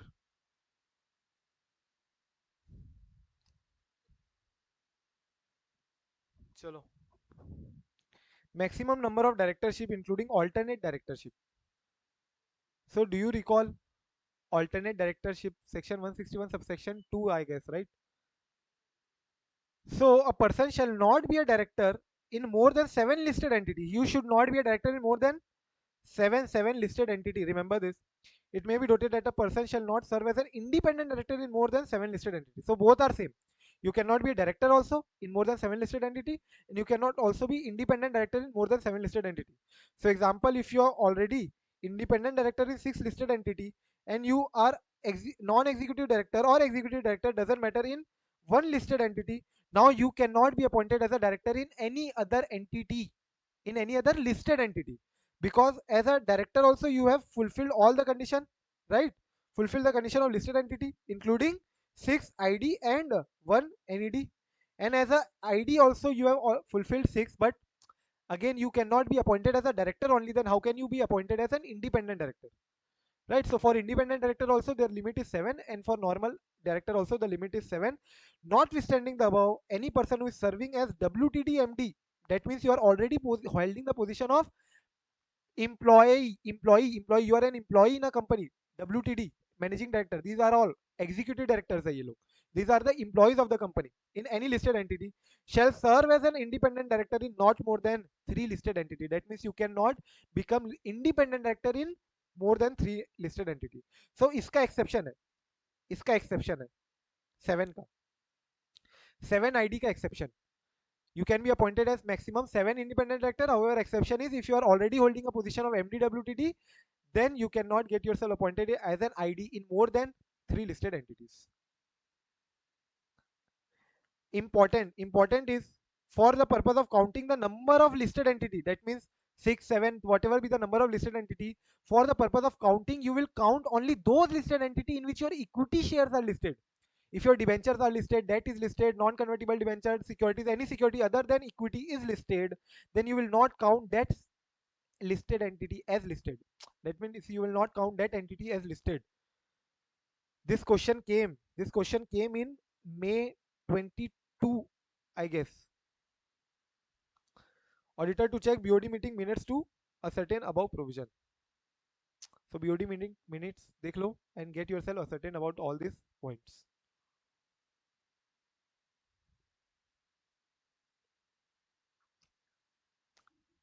चलो चलो चलो. Clear? You'll have to revise anyway. You'll have to revise. I'll also be giving you some homework to read. So what you will examine in this regard, examine in all these points, what you will examine is your homework. Already I gave 2 topics above homework, right? Remember. So this is your homework. Annual disclosure you'll have to see, right? Whether board has followed up any particular procedure to ascertain the independence of the director. How are you appointing independent director? What directories you are using for the purpose of eligibility condition checking. So independence, everything you'll have to see. Board is checking what all things, right? Now come who shall be an independent director. Already you have a provision of section 149 subsection 6 which deals with what? Independent director. Section 149 subsection 6 से लेके पूरा last तक you have the condition of independent directors. So those points I am not including here. I am assuming you will already be learning those points in law, right? So already they have also included these points, but in a very haphazard manner, in a way that even examiner won't be able to pick up any question from those points. You can open your study mat and you can see the way it is presented. So even you won't be able to read also. So they have not even put comma, they have not even put full stop, they have just mentioned all the subsections 6, 7, 8, 9, 10, everything.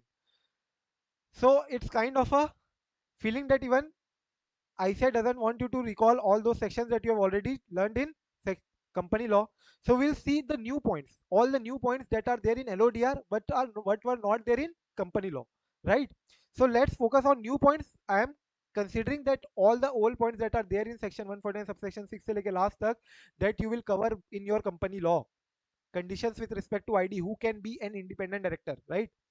So first condition is additional conditions is apart from receiving remuneration के अलावा you shall not have had, should not have any material pecuniary relationship with the listed entity, with the holding subsidiary or associate company of the listed entity, or with your promoter director during 3 immediately preceding financial year. So earlier it was 2 financial year. Mark this is an important amendment this can come during the 3 immediately preceding financial year or during the current financial year. You should not have any sort of relationship. Earlier it was 2. Earlier it was 2 current financial year, 2 immediately preceding financial years.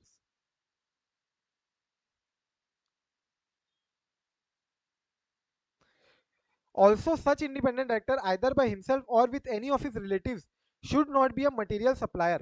That means you should not supply to the entity. As an independent director, already suppose you are providing some material, rendering any service to the entity, or you are a customer, or you are a lessee sort of relationship is already there with the listed entity. Then this should not be the case. Also important. This question came in November 21. You should not also own 2% or more of total voting power.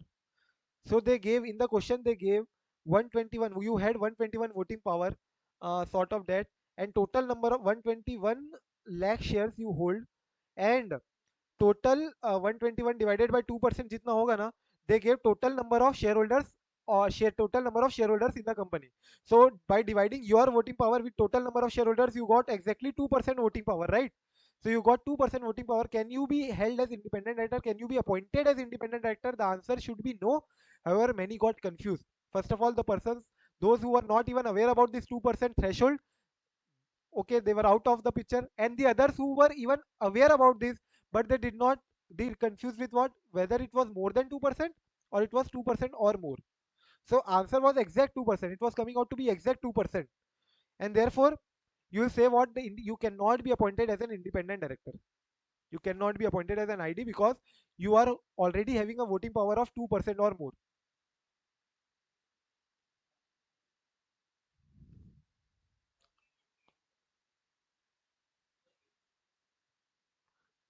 Read this line. Who is not a non-independent director of another company on the board of which any non-independent director of the listed entity is an independent director. That means what? For you to become an independent director, you should not be a non-independent director of another company on the board of which any non-independent director of the listed entity is independent director. It's simple if you break. Bolo. What is the meaning, interpretation? Anyone?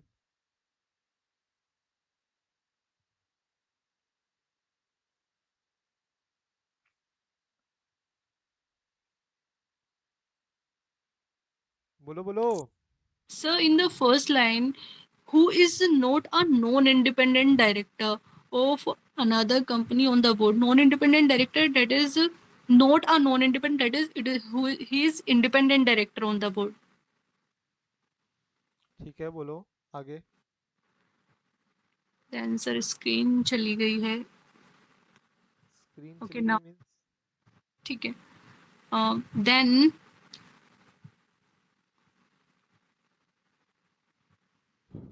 on which board of which any non-independent director, यानी normal director हो गया है, non-independent director of listed entity is independent director.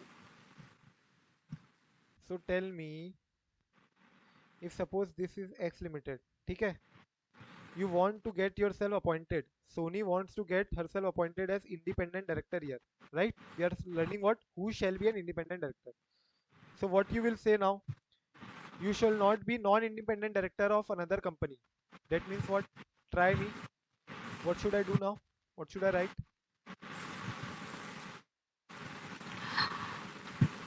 I said, what's the question?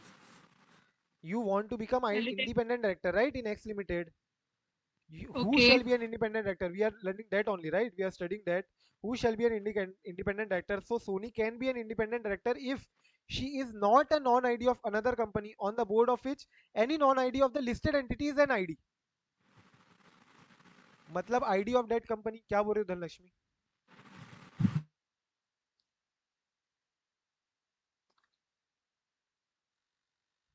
क्या? पूरा बोलो. Fast. Else homework will increase. Listed entity की भी ID और हम भी आईडी एंड सोनी भी आईडी. लीव. चलो मैं बता रहा हूँ. सी, if you want to become an ID in the listed entity in X Limited, right? So it is saying that you should not be a non-ID of another company. Another company, suppose say Y Limited, you should not be a non-ID. Sir, there is a non-independent director in our company. Non-independent director in our company, and he is independent in another company. Okay, non-independent director, that means suppose say executive director or NED you can say. Suppose NED, which is Avija. ठीक है, Avija is saying Avija is independent director in Y Limited. That is what she is saying. Who is non-independent director in our company, that is X Limited, and is independent director in Y Limited. And now that other company's non-independent director is independent director in our company. Non-independent director is independent director in another other our company, correct only. So in that case, that will not be allowed. That is not allowed. So here, if you want to get yourself appointed as ID, and you are already non-ID in Y Limited, you are already non-ID in Y Limited, then you cannot get yourself appointed as ID in X Limited. If you were ID here in Y Limited, then you might have been applied as ID in X Limited. X Limited का non-ID is ID of Sony Limited. Nikita, X Limited का non-ID is ID of Sony Limited. Is ID of Y Limited. That's what you want to say then. Yeah. So you are getting motamoti correct, Avijan, Nikita. Say rest. I'll just explain quickly again. X Limited, suppose you want to get yourself appointed as an ID. You want to get yourself appointed as an ID, independent director. Then it says that you should not be a non-ID of another company. You should not be a non-ID of another company. If you are a non-ID of another company, Y Limited, then you cannot become ID here. So you should not be a non-ID of Y Limited on the board of which, on the board of directors, right? On the board of which any non-ID that is of listed company. What is listed company here? Yes, Sagar, ध्यान से सुनो एक बार. Any non-ID of the listed company. Listed company in this case is X Limited. Any non-ID of X Limited is ID in this company. So if you can say कि मैं X Limited में ID नहीं बन सकता हूँ अगर मैं already non ID हूँ एक वाई लिमिटेड कंपनी में, और जहां पे ऑलरेडी वहां के बोर्ड ऑफ डायरेक्टर में एक्स लिमिटेड का एक नॉन आईडी वहां पे आईडी है. मतलब ओवरऑल यहाँ पे इफेक्ट क्या हो रहा है? Since I am telling that I will be non ID in X limited and you become non ID in Y limited, thereby we both can control both the entities. I will instruct you and you can instruct me. I am also id there so that I can monitor. You will also be id here so that you can monitor here. So in a way you are actually manipulating, not manipulating but trying to have a control. Yeah, Sony. Sir यहाँ पे x और Y में कुछ relationship है क्या? No relationship, but you are a director in another company, right? And they in that company one more non id of X Limited is also a director. So you are a director in Y Limited as a non independent director. You are not an independent director in Y Limited. And now another non independent director of my company X Limited is also a director in your company. So if you want to come to my company, there will be now become a relationship. Once you come to me in as an independent director, so there we will now have a relationship, right? That you will be non-ID there, I will be non-ID here, you will be ID here, and I will be ID in your company. So in a way, we could in effect control both the companies. एक बार doubt है तो फिर हाँ right. एक बार फिर से बता देता हूँ. Still might be some doubt. X limited में मैं आईडी बनना चाहता हूँ अगर, तो मैं अगर मेरे कंपनी का अगर कोई नॉन आईडी है, अगर मेरे कंपनी का कोई नॉन आईडी कोई दूसरे कंपनी के बोर्ड ऑफ डायरेक्टर में ऑलरेडी आईडी है, मतलब यहाँ पे एक सॉर्ट ऑफ रिलेशनशिप बैठ रहा है. और अब तुम यहाँ के नॉन आईडी हो, तुम वाई लिमिटेड में ऑलरेडी नॉन आईडी हो, तो तुम यहाँ पे आईडी नहीं बन सकते हो. You can not become ID in X limited because then you will be non-ID in here Y Limited and I'll be non-ID in X Limited, right? And in a way there could be flow of information or other any sort of confidential information, any information that you both can use. ठीक है? So their independence will be hampered in a way. There won't be any independence because you are related to Y Limited and X Limited both through this common person. So getting this, who is not a non-ID of another company on the board of which a non-ID of my listed company is an ID. Lastly, who is not less than 21 years of age and also other requirements similar to companies act given in annexure. So I have not included those points, but I told you please go through those points also. Yeah, any doubt in here? Who shall be an ID? We covered all the points. Please remember they have asked here, right? MCQ they have asked in November 21 from this second point.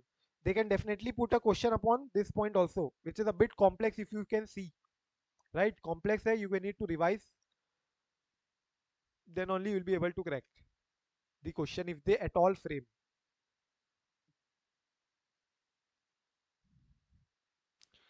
Yes, any doubt? Pooja, then Lakshmi, Nupur.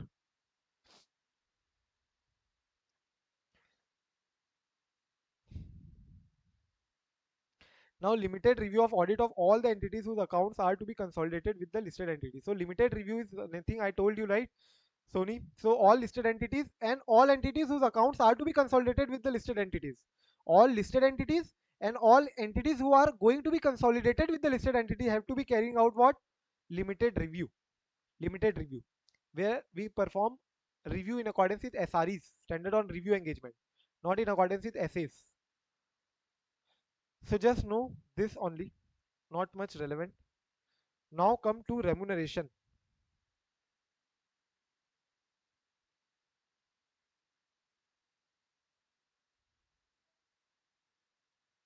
Come to remuneration fast.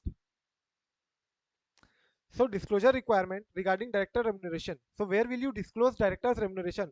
All pecuniary relationship transaction with the NED. So we are going to talk about non-executive director only. First of all, please be sure.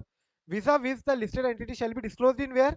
Annual report. So all sort of relationship transaction that the company transact with the non-executive director has to be disclosed where? In annual report. Remember, annual report. First point. All transaction, all pecuniary relationships and transaction. Criteria of making payment. How do you make the payment to entities? Alternatively, this may be disseminated on the listed entity की website and referenced on there to the annual report. So website में भी बता सकते हो और reference दे सकते हो annual report में कि we have disclosed this in the website of the company. You can give reference in your annual report that you have already disclosed the relationship pecuniary transactions with the directors, any vis-a-vis in the website of the company.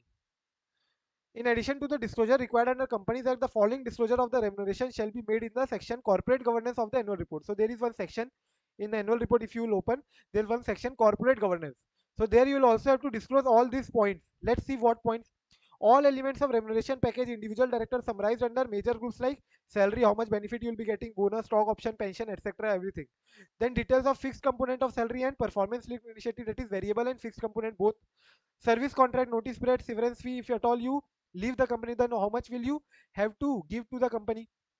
Severance fee, notice period, service contract, and stock option details if any you have. So all these points have to be disclosed in the corporate governance section in the annual report.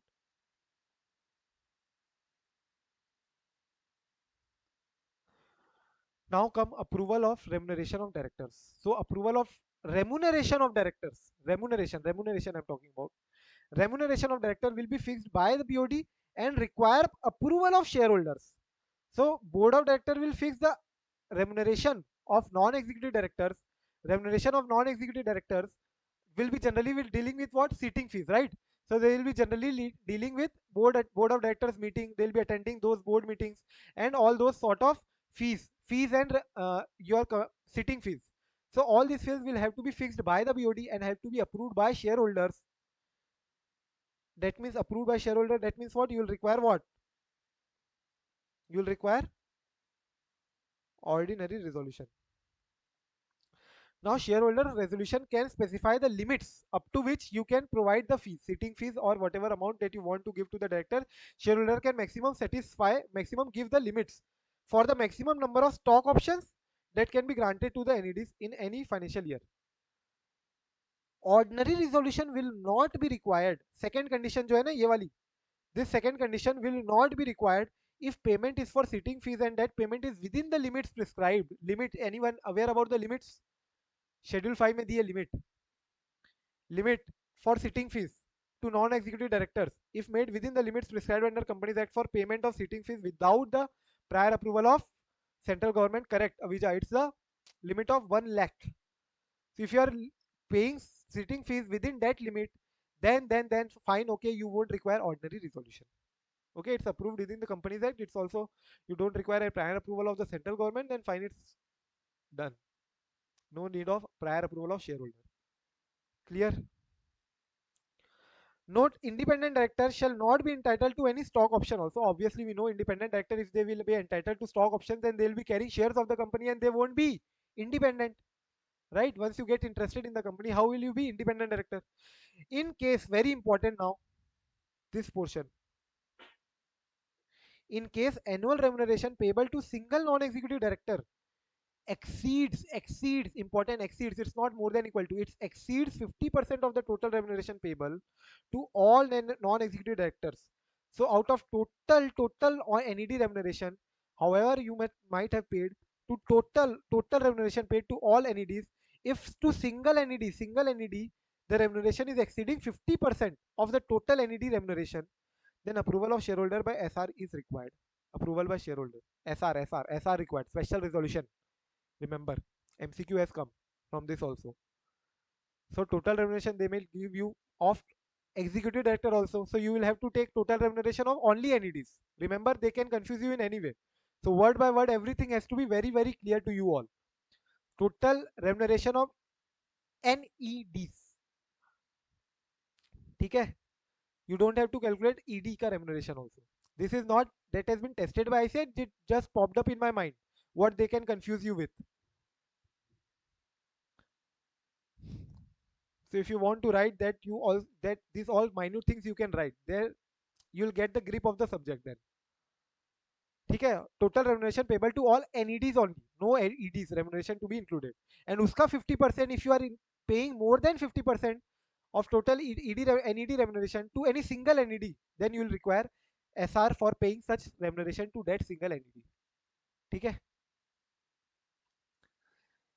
Then the fees or compensation payable to executive directors who are promoters or members of the promoter group shall be subject to the approval by the shareholders by special resolution in general meeting. That means what? They are now talking about promoter executive director. What is promoter executive director? The one who is promoted the company is also executive and is also executive director of the company. Example you can take Reliance. So Mukesh Ambani bhai is the promoter, right? And also executive director in the company. He is the single PD. Single PD you can say. Similarly, you can take an example of ITC or L&T. They don't have any promoters. They don't have any promoters. Although they might be having executive directors, but they are not the promoters. Promoters is one who started, right? Who promoted the company. L&T, ITC, they are not the promoters. Whoever are the executive directors, L&T, ITC like companies, they don't have any promoters. So in that case, they are saying that if you are paying remuneration to promoter executive director, that means PED. That means he is the executive director as well as promoter.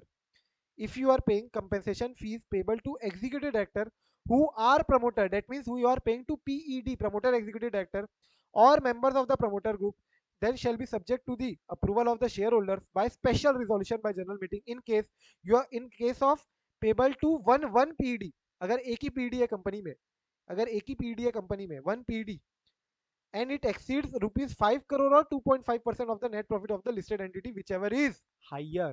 अगर इससे ऊपर तुम पे कर रहे हो exceeding the list this limit, then you will require SR.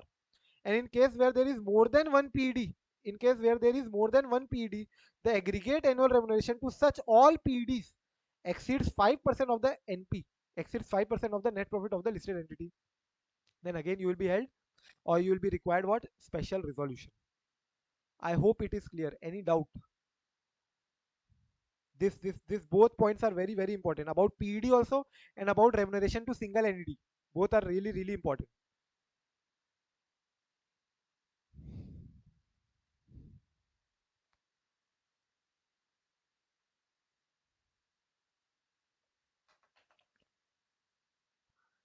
I told you LODR weightage in exam, it's around 6 to 7 marks. Pakka pakka. One question you will find in theory paper, 5 marks question, and one MCQ, one or two odd MCQ you will find in MCQ section as well. Why then Lakshmi, you exhausted? Asking about weightage.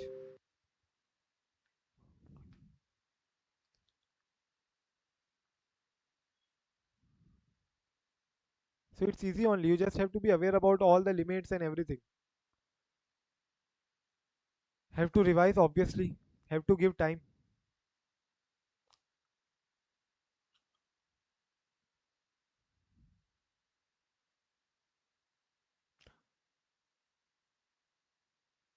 Now, then Lakshmi, tell me what was the quorum?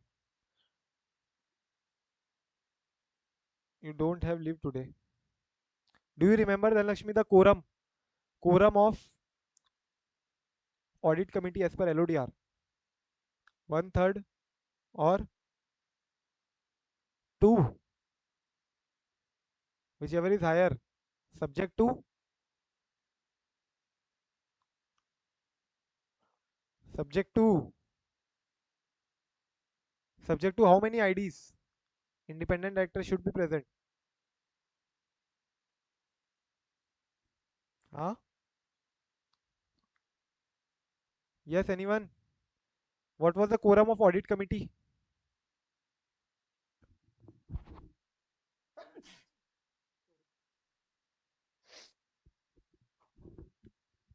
Minimum two IDs.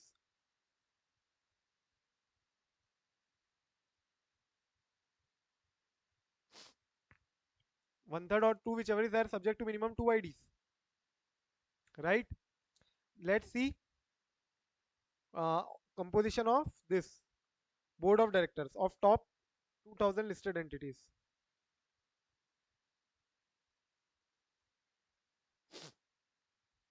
So write here only. Just go above and write here only.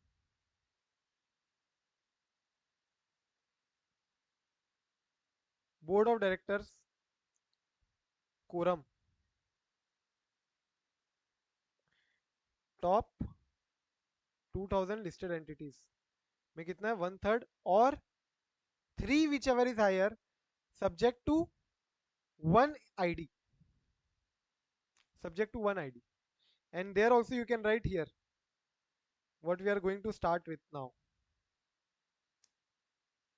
In the case of top 2000 listed entity, quorum will be 1/3 of total director or 3 whichever is higher subject to one independent director. So you can write here quorum of audit committee and there also you can write here. One thing I'll share you with you all regarding summary of all the committee limits and everything. So I'll share you with the summary. You can go through that.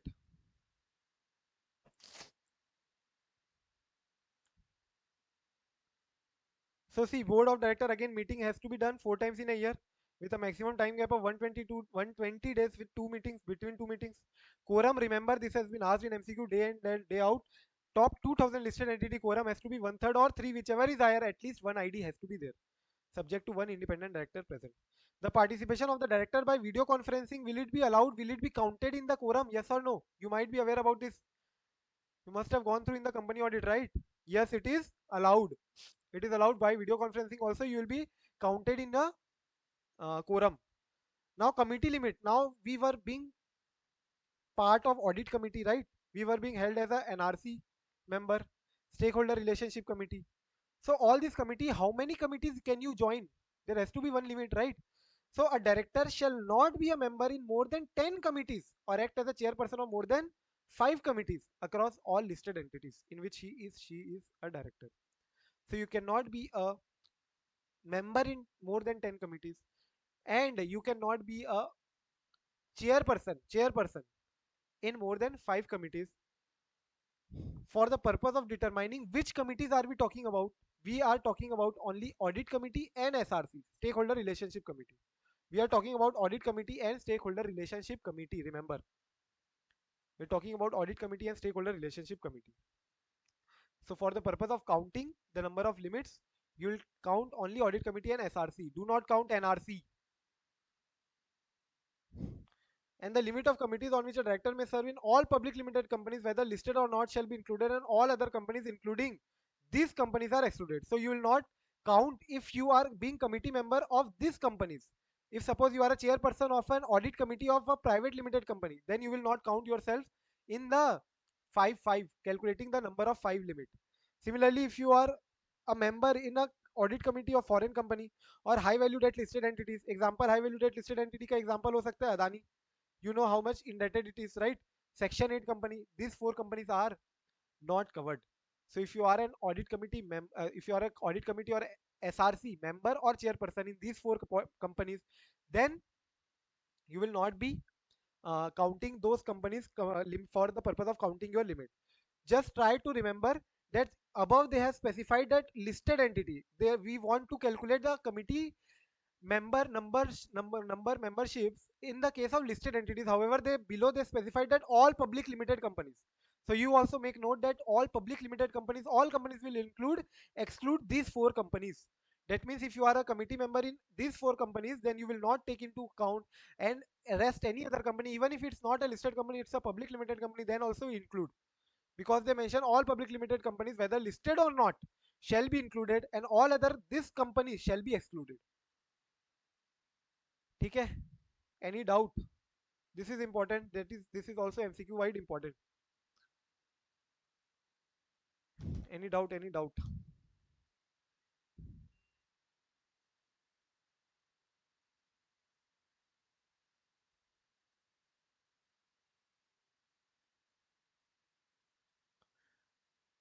So okay, fine. I won't give you the homework because you already have test, right? So test के लिए we have to cover SA 580. Still we are left with SA 580, SA 710 and SA 720, right? So can we do it tonight? बोलो. तो test के लिए कब पढ़ेंगे बोल रहे हो? तो टेस्ट के लिए तो एनीवे यू हैव टाइम ना. Little life. इल्ले इल्ले इल्ले इल्ले. Okay. 580 done. Okay, yeah, 580 we have done. Yeah. So 710 and 720 is left. So fine, tomorrow only we'll do. ऐसे 5 ऐसे 710 and ऐसे 720 and LODR will finish it off tomorrow. ठीक है. चलो, prepare your test and let me know if you have any other doubt. Bye bye. Happy Bakra Eid.